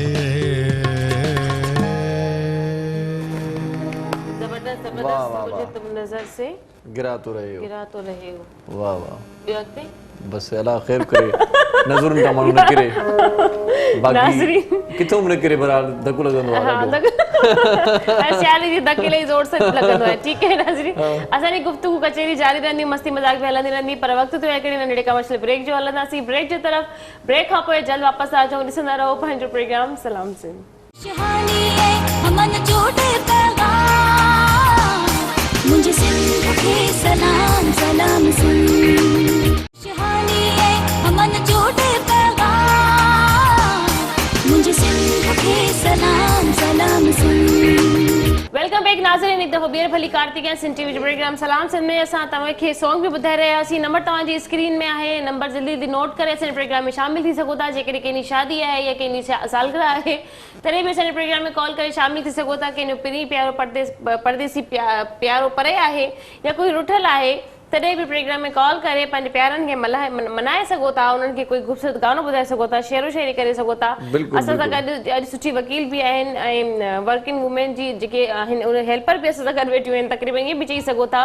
अच्छा इन सां बि गुफ़्तगू कंदासीं काफ़ी सारा सवालात बि आहिनि तव्हां बि प्रोग्राम में कॉल करे पंहिंजे मसइलनि खे बि डिस्कस करे सघो था असां बि जॾहिं ब्रेक ते वेंदा आहियूं खोड़ सारी कचेरी असांजी ब्रेक जे बाद बि हूंदी आहे असांजा मसइला वरी ब्रेक विच में में बि हूंदी डिस्कस आहे कंदा आहियूं हा बिल्कुलु पोइ असांजी हलंदी रहंदी आहे चिक चेट पोइ फाइनली ॾिसूं किथे असांजो एंड थींदो पर अल्लाह ख़ैर कंदो अच्छा दरक्षा मुझे ये बताएं कि अलायंस बनाने की ज़रूरत क्या पड़ी किसका आइडिया था और वो कौन सी खातून है जिन्होंने ये काम करके दिखाया भाई अच्छा ये अलायंस बनाने की इसलिए ज़रूरत आई कि देखिए आप वर्किंग वुमेंस के बहुत सारे मसाइल होते हैं जो जैसे मैंने पहले भी बताया तो हमारी एक दोस्त होती हैं मिस फरत परवीन उन्होंने ये इनिशिएटिव लिया कि कुछ वर्किंग वुमेंस को इकट्ठा किया जाए और वर्किंग वुमेंस के इश्यूज़ को हाईलाइट किया जाए और उनके जो इश्यूज़ हाईलाइट करने के बाद उनके सोल्यूशन की तरफ भी जाया जाए सही। तो तो उनका ये बेहतरीन इनिशिएटिव था बल्कि उन्होंने अब इसको आगे भी प्रोलॉन्ग किया है हमने 2 साल तक उनके साथ काम किया मजीद आज भी कर रहे हैं अब हम तो एक स्ट्रॉन्ग जो है फाउंडिंग मेंबर्स हो गए हैं अब हमारे बाद आने वाले जो हैं वो अब मजीद आ रहे हैं जिनको हम ट्रेन कर रहे हैं ताकि वो उसके बाद मजीद और ख़वातीन को आगे लेके आएँ सही और ये वर्किंग वुमेंस के जितने भी इशूज़ आ रहे हैं उनके हल की तरफ जाया जाए अब देखिए ना सबसे बड़ा इशू अगर हम कराची में रहते हैं तो ट्रांसपोर्ट का इशू है तो जिस वक्त ये बहुत बड़ा इशू उठा था तो हमने जाके उस वक्त के मिनिस्टर ट्रांसपोर्ट से भी मुलाकात की थी हमारे वक्त में क्यों लगता है कि वर्किंग वुमेन के साथ ही ज्यादा मसले हैं घरेलू औरतों के साथ ज्यादा मसले नहीं हो सकते घरेलू औरतों के साथ जो मसाइल हैं वो एक अलग तरह के मसाइल हैं जो वर्किंग वीमेन हैं उनके अलग मसाइल हैं क्योंकि वर्किंग वीमेन ड्यूल रोल अदा कर रही होती हैं डबल रोल जैसे कि मुझे ने भी बताया वर्किंग वीमेन को घर भी संभालना है हस्बैंड बच्चे और सारी चीज़ें ये भी देखनी है तो दो रिस्पॉन्सिबिलिटीज 2 रोल हो गए ना उनके एक वर्किंग वीमेन एक तरफ एक हाउस वाइफ वाला एक तरफ उन दोनों को लेके चलने के साथ साथ जाहिर है बहुत सारी चीज़ें सामने आती हैं उसमें उनको साइकोलॉजिकल प्रॉब्लम्स भी साथ आ जाते हैं ना तो ये वर्क लोड का बर्डन हो गया क्योंकि जो हमारा जो सोसाइटी है पेट्रियार्कल सोसाइटी है मेल डोमिनेटिंग सोसाइटी है हो उनकी फिर जल्दी पंहिंजो सिंधु शादी कराए छॾनि नंढियुनि छोकिरियुनि जी घर बि संभालींदियूं वरी ॿार खे बि ॾिसनि थियूं वरी मुड़ुस बि अहिड़ो टॉर्चर करण वारो मिले फिजिकली त मां सम्झंदी वक़्त खां पहिरियां उहे चरियूं थी वेंदियूं हूंदियूं बिल्कुलु ईअं ई आहे हा न या त चरियूं थियनि या डिप्रेशन सोची डिप्रेशन जो रेशो वधंदो थो वञे असांजी सोसाइटी में तक़रीबन मां सम्झां थी सम्झो 50% माण्हू डिप्रेशन में हलनि था पर उन्हनि खे ख़बर ई न आहे तो डिप्रेशन जो शिकार मां मर्दनि खे अक्सर इहो ॾिसंदी आहियां उहो चवंदा आहिनि त पढ़ी लिखी बि आहे पर असांजी गुलाम थी रहे पर जेके हिकिड़ी छोकिरी या हिकिड़ी माई उनजी गुलाम न थियणु चाहींदी आहे त हो उनजे मथां उनजी मतिलबु हूअं टॉर्चर कंदा त ज़ाहिर आहे अॼुकल्ह कोर्ट ऐं हॉस्पिटल त खुलिया पिया आहिनि छोकिरी थोरी घणी पढ़ी लिखी आहे त निकिरी थी वञे ॿाहिरि हॉस्पिटल जी तरफ़ पुलिस जी तरफ़ हिन मूंखे मारियो आहे ॾिसो तव्हां मुंहिंजी रिपोर्ट दर्ज कयो पोइ त सम्झो वियो कननि खां अच्छा पढ़ियल लिखियल पंहिंजे जॻह ते मसइलो करे ईअं थियो आहे कि जर त के औरतूं पढ़ियल लिखियल हुजण जे बावजूद बि आज़ादु न हूंदियूं आहिनि ऐं उहे ॻाल्हाए न सघंदियूं आहिनि कॾहिं कॾहिं ईअं थींदो आहे कि वकील खे ईअं मैसेज अची वेंदो आहे त मां ॾाढी मजबूर आहियां मूंसां ही प्रॉब्लम्स आहिनि प्लीज़ मुंहिंजी हेल्प कयो मां ॿाहिरि नथी निकिरी बिल्कुलु ईअं आहे हाणे रिसेंटली हिकिड़ी मूंखे लेडी कॉल कई कि अनोन नंबर तां उनखे समा ते बि हिकिड़ो मां पहिरीं प्रोग्राम करे चुकी उतां ई शायदि उन नंबर कंहिंखां वरितो उनजो हस्बैंड बदकिस्मत बि हाणे मां चवां या छा पर उहो मीडिया पर्सन हुयो ऐं पाण बि उहा मीडिया पर्सन रही चुकी उहो पंहिंजो नालो बि न पई शो करणु चाहे ऐं चाहे न पई त मां इहा ॻाल्हि कयां छो तो चए पई त मुंहिंजो हस्बैंड जेको मूंखे एॾो थ्रेट थो करे उहो चए थो तूं किथे बि वेंदी आहे मुंहिंजो मीडिया में बि सोर्सिस आहिनि मां तुंहिंजे उते अॻिते केस बि न वञणु ॾींदुसि ऐं मां तोखे हर जॻह तां मतिलबु तूं किथे पहुची न सघंदी तोखे कोई हेल्प न करे सघंदो उहो चए पई इवन मां पंहिंजी कॉल बि पंहिंजे भाउ जे नंबर तां तव्हांखे कयां थी ऐं मां तव्हां सां ॻाल्हि ते कंटिन्यू ॻाल्हाए बि नथी सघां मूंखे हुन व्हाट्सएप कॉल कई हुन चयो मां मोबाइल ते बि कॉल नथी कयां मुंहिंजे हस्बैंड मूंखे इहो बि चवंदो आहे तुंहिंजी कॉल मां टैप बि कराए सघां थो तुंहिंजो रिकॉर्ड कढाईंदुसि त चए पई हुन चयो त मूंखे मुंहिंजे केस खे तव्हां अॻिते वधायो मुंहिंजो केस इन लेवल ते पुॼी अगरि त माना हाणे मुंहिंजो खुला जो केस मां सम्झां थी किथे एक्चुअल पोज़ीशन में अचे त पोइ मां पंहिंजे घर खां निकिरंदसि किथे ॿिए हंधि पनाह वठंदसि या हिन केस खे अॻिते वधाईंदासीं माना इन लेवल जा बि मर्द दुनिया में मौजूदु आहिनि जेके औरतुनि खे एॾो पढ़ियल लिखियल पाण औरत हुई जेका मीडिया पर्सन रही चुकी त उहो पढ़ियल लिखियल हूंदी न हुनजो केतिरो ॿाहिरि माण्हू सां गॾु रहियो हूंदो उनखां बावजूदि बि उहा रिजियल हुई न पंहिंजे हस्बैंड खां हुनजे मुंहिंजा 2 ॿार बि आहिनि ऐं उन सेकेंड वाइफ हुई हुनजे मान खां पुछो पियो पंहिंजो तव्हांजो निकाह नाम रजिस्टर हुनजो सभु शइ आहे मूं निकाह नाम रजिस्टर आहे मूं निकाह नामे जी कॉपी आहे हस्बैंड जी CNIC जी कॉपीज़ आहिनि इवन एतिरो जल्दी थो अचे बि मुंहिंजे हस्बैंड जी इहा टाइमिंग आहे कॉल जी उन टाइमिंग में तव्हां कॉल ते बि नथी ॻाल्हाए सघां जॾहिं मां हुनखे टाइम ॾिनो मां चयो तव्हांखे हिकिड़ो दफ़ो मीटिंग लाइ अचिणो पवंदो ज़ाहिर तव्हांजो केस फाइल कंदसि मूंखे तव्हांजी सिग्नेचर खपंदी CNIC खपंदी कॉपीज़ खपंदियूं त हुन मूंखे चयो त अगरि तव्हां मुंहिंजी वाकई हेल्प करणु चाहियो था त मां नथी अची सघां तव्हां ॿियो को रस्तो कढो त पोइ मां चयो चलो हिकिड़ी बाइकिया सर्विस असां वटि मौजूदु आहे मूंखे एड्रेस ॿुधायो त मां तव्हां ॾे सर्विस मोकिलियां तव्हां मुंहिंजे डॉक्यूमेंट्स जी कॉपीज़ मोकिलियो ताकी तव्हांजो केस अॻिते मतिलबु कोशिशि इहा ई रहंदी आहे त घणो खां घणो केसिस अहिड़े क़िस्म जा केस अचनि जिनखे माण्हू तव्हांखे हेल्प लाइ अप्रोच करनि था उन्हनि खे हेल्प करणु खपे अहिड़े क़िस्म जा केस जेकॾहिं खटे बि वञे थो वकील उन खां पोइ वॾा प्रॉब्लम्स हूंदा आहिनि वरी पोइ वॾा प्रॉब्लम्स रहनि था पर ॾिसो न एटलीस्ट इहो आहे न तव्हां हुननि खे थोरो घणो काउंसलिंग कंदव हेल्प कंदव उन्हनि माण्हुनि खे रिलीफ महसूसु थींदो त ॿिया बि माण्हू हिमत पकड़ींदा न उन केसिस खे हिकिड़ो मिसाल वरी ॿिया मिसाल क़ाइमु कंदो आहे न मेंटली तौर ते प्रिपेयर थींदी हाणे हिकिड़ी उहा औरत हुई जेका अॼु डिजियल हुई जेका ॿाहिरि न पई अची सघे घर खां फ़ोन ते बि न पई ॻाल्हाए सघे पंहिंजो केस डिस्कस न पई करे सघे कहिड़ी मुश्किल सां हुन मुंहिंजो नंबर वरितो हूंदो कहिड़ी मुश्किल सां हुन मूंखे अप्रोच कयो हूंदो त पोइ चलो ठीकु आहे मां हुननि केस खे अॻिते खणी वियसि पर अहिड़े तरीक़े जा ॿिया बि केस अलाए केतिरा आहिनि पोइ ईअं अगरि उहा वरी किथे ॿियनि डिस्कस कंदी 2 माण्हू 4 ॻाल्हियुनि ताईं पुॼा 4 माण्हू 8 माण्हुनि खे ॿुधाईंदा पोइ वरी उहे केसिस साम्हूं ईंदा उन्हनि में हिमत ईंदी त असांखे पंहिंजो केस डिस्कस करिणो आहे कंहिं न कंहिं मंज़िल ते पहुचणो सम्झो त थोरे ॾियण सां वधीक वरी पोइ अॻियां अॻिते रिजंदो वेंदो थोरी हिमत धारे ऐं ॻाल्हाइण सघणी पहिरीं ई चयमि न प्रोग्राम जे स्टार्ट में मां इहा ॻाल्हि कई त स्टार्टिंग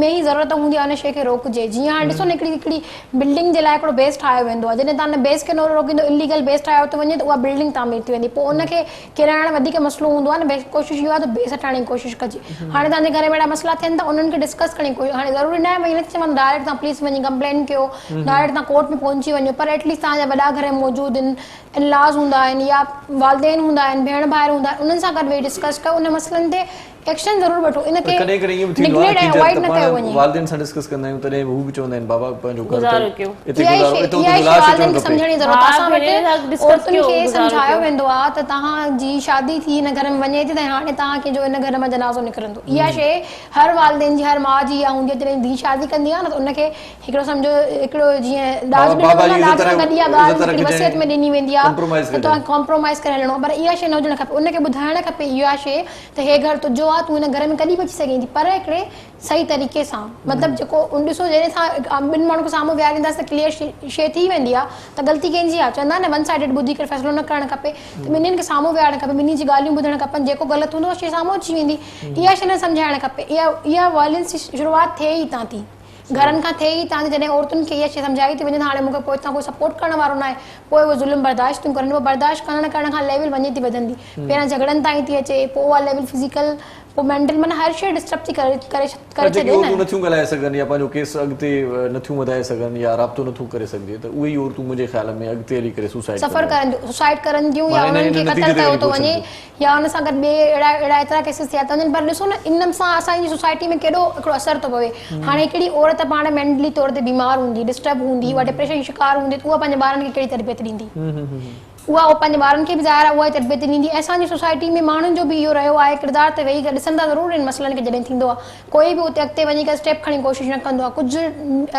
ॾींहं अॻु में मुंहिंजे पंहिंजे एरिया में इहो शइ थी हुई त हिकिड़े 3 बजे हिकिड़ी फैमिली जो पाण में झगड़ो थी रहियो, हुते हिकिड़ी औरत हुई, उनजो बि आवाज़ अचे पियो, रड़ियूं करण जो ॻाल्हाए पियो, हुनजो हस्बैंड बि मतिलबु गाली गलोच सभु कुझु थी रहियो हुयो। त मां ॾिठो पे 80% गैलरीज़ में माण्हू बि ॾिसण ज़रूरु पिया, मेल्स बि हुया फीमेल बि हुयूं, पर कोई न पियो इहो करे त वञी करे उन्हनि खां पुछे त छा मसइलो आहे, तव्हां राति 3 बजे एॾो शोर कयो आहे, छो था विड़ो। मूंखे पंहिंजी अम्मी ॿुधायो त अलाए छा मसइलो आहे, ॿाहिरि आवाज़ु पियो अचे। त मां चयो किथां थो अचे, पहिरियां मां सिर्फ़ु आइडेंटिफाई कयो त कहिड़े घर खां थो अचे। मां सिधी लही करे दुपटो खणी हेठि लही करे वियसि ऐं मां वञी हुननि जी बेल वॼाई। उहो औरत हेठि रही आई ऐं उहो बल्कि लही छा आई, उहे ॾाकड़ में बीठी हुई, पंहिंजा ॿार वठी करे बिगेड़ दुपटे जे बिगेड़ चप्पल जे, ऐं सर्दियूं हुयूं त मां हुनखे चयो त हिकु त तव्हां बिगेड़ दुपटे बिगेड़ चप्पल जे बीठा आहियो, सर्दी आहे, ॿार बि नंढड़ा आहिनि, उहे बि तव्हां सां गॾु बीठा आहिनि, बीमार थी पवंदा। ॿी ॻाल्हि आहे त तव्हां सां जेको मसइलो आहे मां तव्हांजी भेण वांगुरु तव्हां मूंसां शेयर करे सघो था, मां पाण वकील बि आहियां। जेकॾहिं तव्हां हिते सिक्योर नथा फील कयो, तव्हां मुंहिंजे घर हलो, उते वियो, तव्हां पंहिंजी फैमिली खे कॉल कयो, जेसीं ताईं फैमिली अचे। पर इहो को तरीक़ो मतिलबु बिल्कुलु न आहे त तव्हां हिते बीठा आहियो ऐं तव्हांजो हस्बैंड तंग थो करे त मूंखे ॿुधायो। त हुनजो हस्बैंड मथे गैलरी में बीठो हुयो, ॿुधे पियो त मां ज़ोर सां ॻाल्हायो। मां चयो तव्हां मूंखे चयो, मां हाणे पुलिस खे थी कॉल कयां, पुलिस ईंदी, हिनखे ॿधी वेंदी, हिनखे को हक़ न आहे तव्हां मार कुट करे। हुनजी औरत जे हथ मां रत वेही रही हुई ऐं हुनखे मारियो कुटियो बि हो। त 10-15 मिंट ताईं हू मूंसां डिस्कस कंदी रही। उन खां पोइ मां हुनखे नंबर ॾिनो पंहिंजो, हुन वटि मोबाइल हथ में हुयो। मां चयो मुंहिंजो नंबर आहे, या त तव्हां पंहिंजे घर वञो या तव्हां मूंसां गॾु हलो। त पोइ हुन चयो ठीकु आहे मां पंहिंजे घर वञा। दरवाज़ो खुलियल हुनजे घर जो मथे वेही। मां चयो जेसीं ताईं तव्हां मूंखे ॿुधाईंदो न त मां हाणे सिक्योर आहियां, हाणे मां सुम्हां थी, एसी ताईं मां न सुम्हंदसि, तव्हां मूंखे ॿुधाइजो। जॾहिं हिनखे कॉल कई न त मां हाणे बसि अॻियां पंहिंजे कमरे में अचो, त हुनजे हस्बैंड ॿुधो न त इन सां गॾु हिकिड़ी वकील हेठि मिली आहे, हुनखे चयो अथई त मां पुलिस खे कॉल करे सघां थी। पोइ हुनखे भउ थियो त ज़ाहिर पुलिस खे कॉल कंदी त ॻाल्हि वधी वेंदी। मां चयो हुन चयो त अगरि आप पुलिस को बुलाएंगी बात बढ़ जाएगी। अभी भी तो बात बढ़ रही है ना, अभी भी तो कोई मसले का हल नहीं निकल रहा। आप रात के 3 बजे नंगे सर नंगे पाँव रोड पे खड़ी हैं। बच्चों माँ ये कोई इतना, हम कोई ऐसे मुल्क में रहते हैं कि इतना सिक्योर माहौल हो जहाँ आप इस तरह से खड़ी रहेंगी और सेफ रहेंगी। सही तो पोइ हुनखे ॻाल्हि सम्झ में आई, घर वई त 2 ॾींहंनि खां पोइ मूंसां मिलण आई, चई अगरि तव्हां ईअं कयो त मुंहिंजे घर में बहितरी आई। इहा असांजो बि रोल आहे त असां पंहिंजे अड़ोस पड़ोस रहण वारनि जो ख़्यालु कयूं ऐं उन्हनि जे मसइले में इहो न सोचूं त हर कंहिंजो पंहिंजे घर जो मसइलो आहे वञी पाण ॼाणनि। असांखे हुते पंहिंजो किरदारु अदा करण जी सख़्तु ज़रूरत आहे। सो फनकार पंहिंजो किरदारु अदा कंदा आहिनि, असांखे माना सुठी जेका आहे असां ईअं खणी चऊं त ग़िज़ा ॾींदा आहिनि ऐं एंटरटेन कंदा आहिनि। सो सलीम शिराज़ साहिब असां सां गॾु आहे, कोई अच्छा सा सॉन्ग हो जाए सर जी।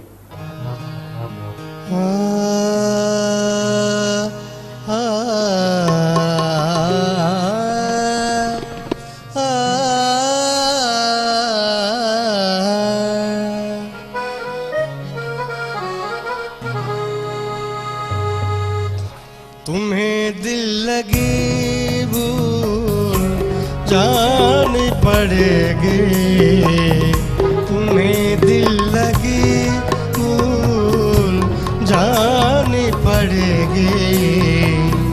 मोहब्बत की राहों में आकर तो देखो, तड़पने पे मेरे ना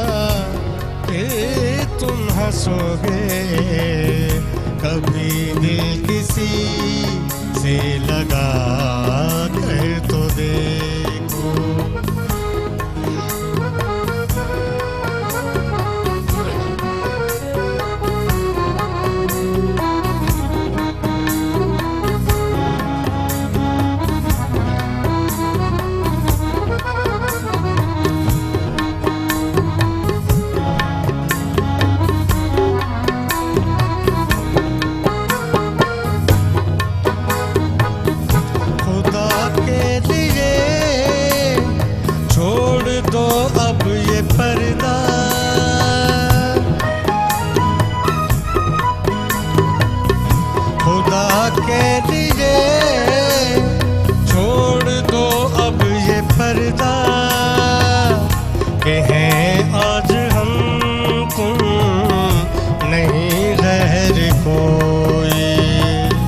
शबे वस्ल भी है हिजाब इस कदर क्यों, शबे वस्ल भी है हिजाब इस कदर क्यों।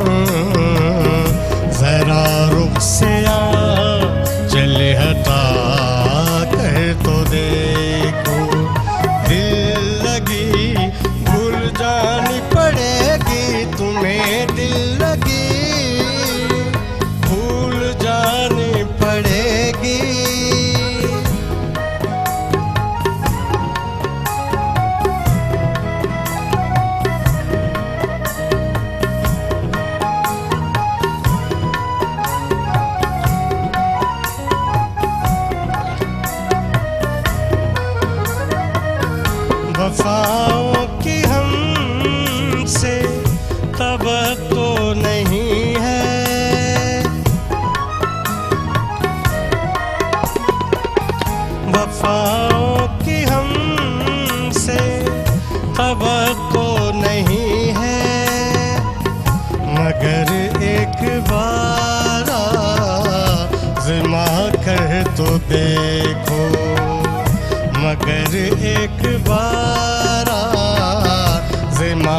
कर तो देखो, जमाने को अपना बना कर तो देखा, हमें भी तुम पे ना बता कर तो देखो।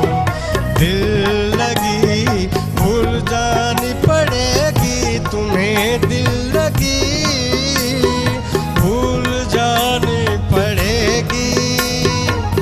मोहब्बत की राहों में आकर तो देखो, तड़पने पे मेरे ना फिर तुम हंसोगे।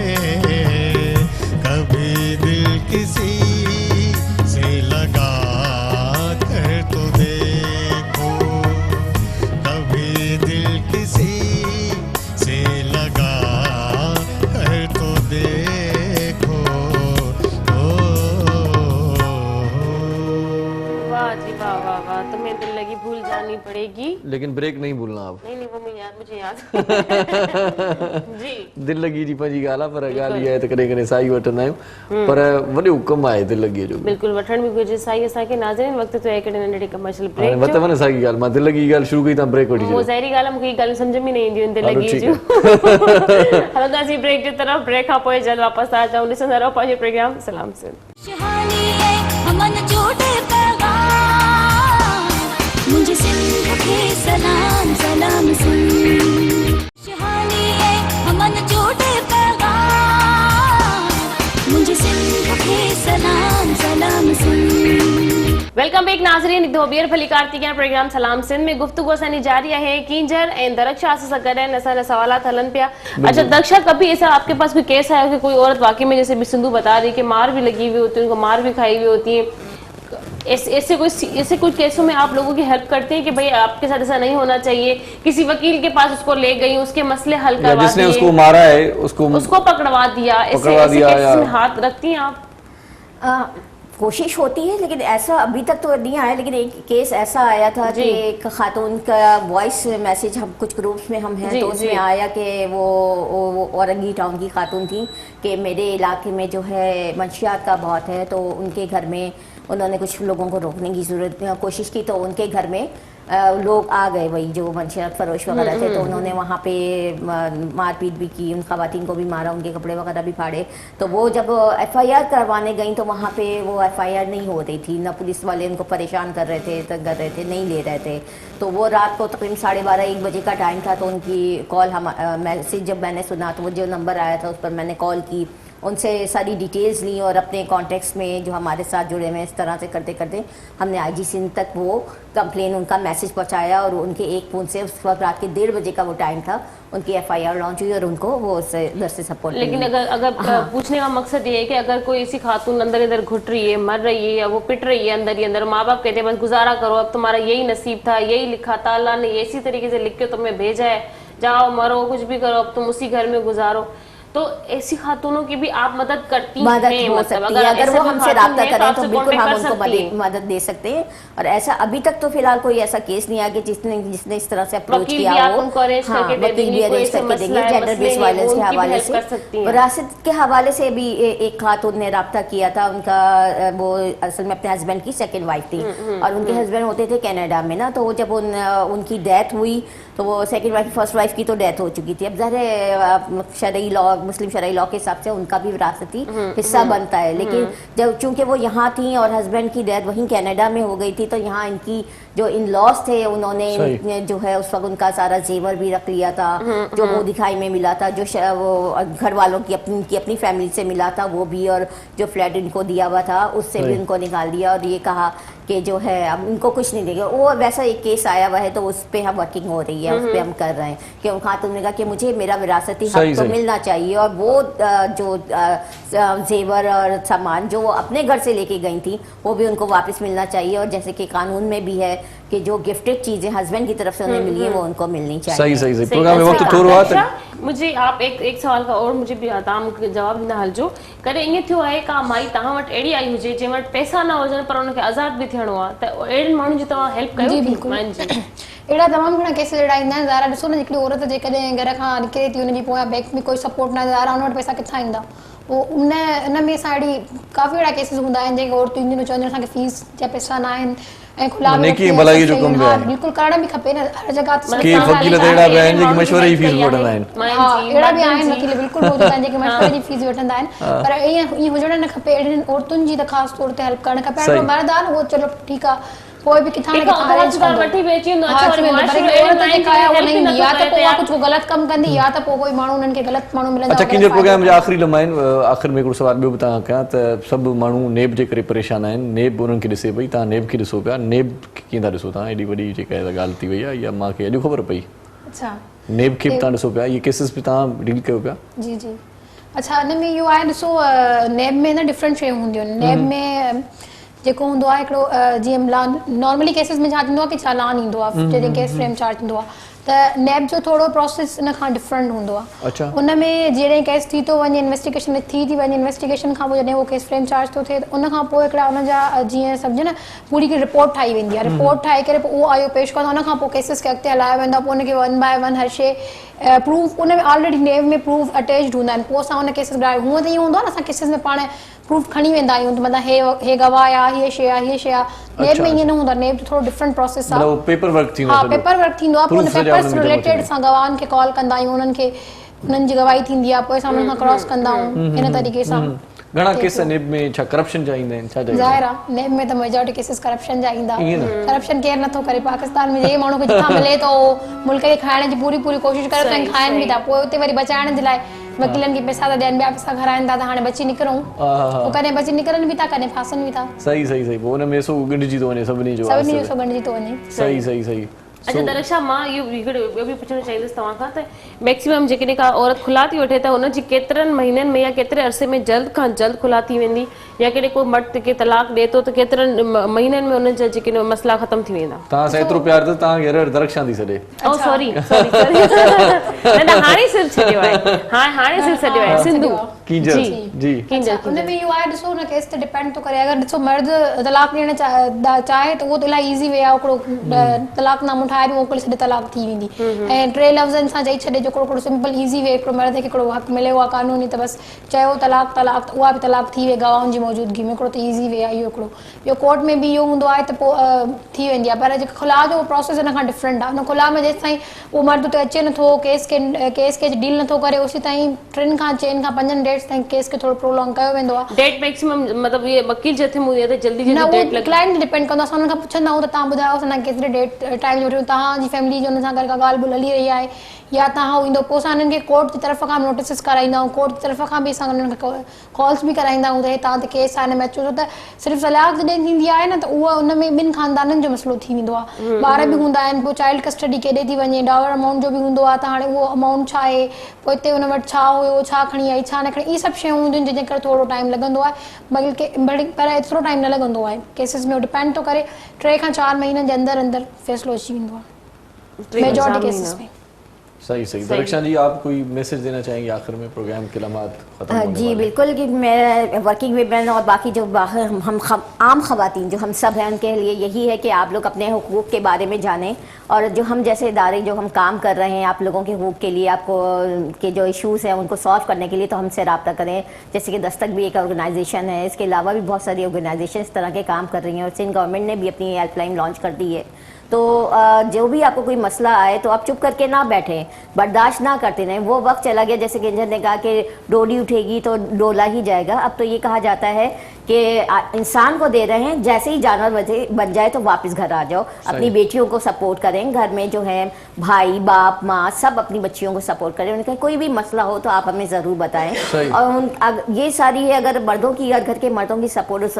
बच्ची के साथ ये औरत के साथ नहीं होगी तो वो सरवाइव नहीं कर पाएगी तो मेरा यही मैसेज है कि अब जाग औरत जाग उठ जाए और अपने हुकूक के लिए आगे बढ़े अब तशद्दुद को बर्दाश्त ना करें इस बिला वजह के तशद्दुद को बिल्कुल भी बर्दाश्त ना करें अपने हक के लिए खड़ी हो जाए शॉर्ट मैसेज आए तो ॿुधाए छॾियो बस मां इहो चवणु चाहींदसि त ॾिसो जेको ज़ुल्म करण वारो जेकॾहिं ज़ालिम आहे त जेको ज़ुल्म बर्दाश्त थो करे मज़लूम उहो बि न आहे उहो बि ओतिरो ई गुनहगार आहे ओतिरो ई पार्टिसिपेट थो करे त हिन जे करे चाहे औरत ते ज़ुल्म थिए चाहे कंहिं ॿार ते ज़ुल्म थिए चाहे ट्रांसजेंडर ते थिए छो त असांजी सोसाइटी में हर कंहिं ते ज़ुल्म थी रहियो, हर कोई पंहिंजे तौर ते ज़ुल्म बर्दाश्त करे, कंहिंखे ज़ुल्म बर्दाश्त न करणु खपे, उन लाइ आवाज़ उथारणु खपे ऐं कोशिशि करे जिथे अप्रोच करे सघे थो। अगरि अप्रोच मीडिया ताईं न आहे, पुलिस ताईं न आहे, त पंहिंजे पाड़े वारे जे थ्रू, ॿिए कंहिंजे थ्रू ॿाहिरि ज़रूरु निकिरे, पंहिंजी आवाज़ ज़रूरु उथारे। जॾहिं तव्हां आवाज़ उथारींदो त तव्हांखे इंसाफ़ ज़रूरु मिलंदो। वॾी महिरबानी किंजर सिंधु मोगी साहिब, प्रोग्राम में आहियूं।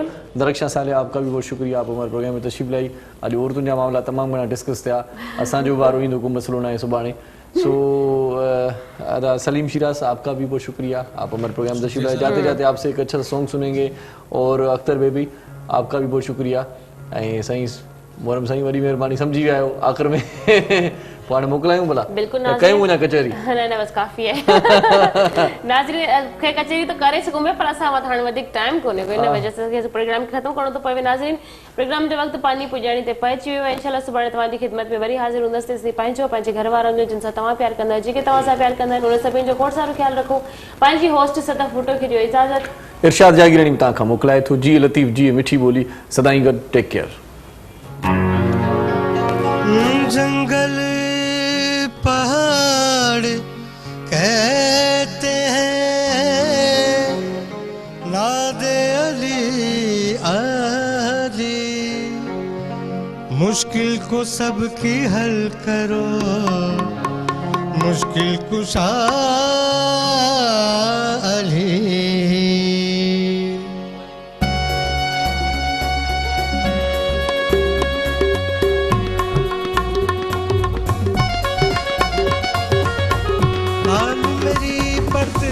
रखियो भला झूलेलाल, ओ लाल मेरी,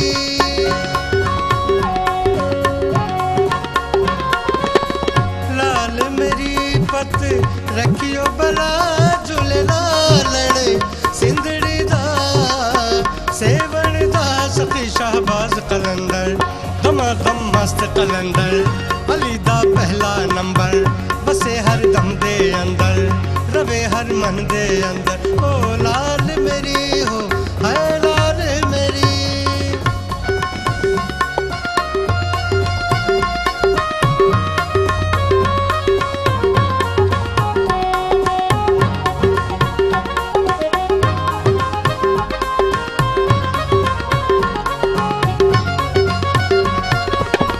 उछड़ा रोजा पीरा तेरा, उछड़ा रोजा पीरा तेरा, हेठ वगे दरी याल बला झूलेलाल, ओ हेठ वगे,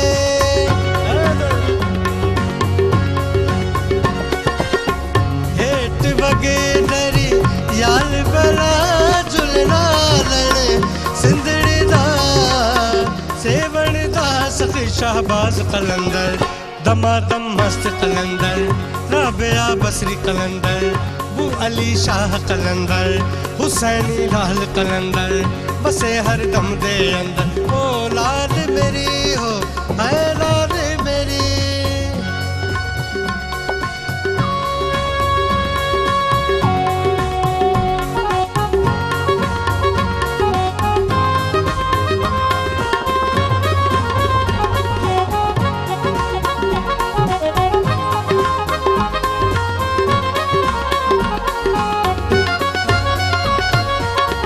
मावनु पीरा बछड़े दे नाय, मावनु पीरा बछड़े दे नाय, पैणानु दे नाय, वीर मिला झूलेलाल, ओ पैणानु दे नाय, पैणानु दे नाय, वीर मिला झूलेलाल, सिंधड़ी दा सेवण दा सखी शाहबाज कलंदर, दमादम मस्त कलंदर, अली दा पहला नंबर, बसे हर दम दे अंदर, रवे हर मन दे अंदर, ओ लाल मेरी हो, ओ लाल मेरी।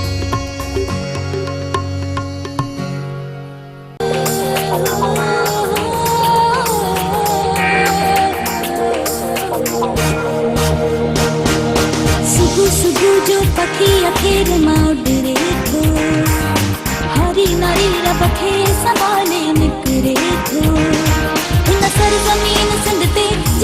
जो घरे थो खुशहाली है अमन जोड़े पैगाम मुझे सिंध के सलाम सलाम सिंध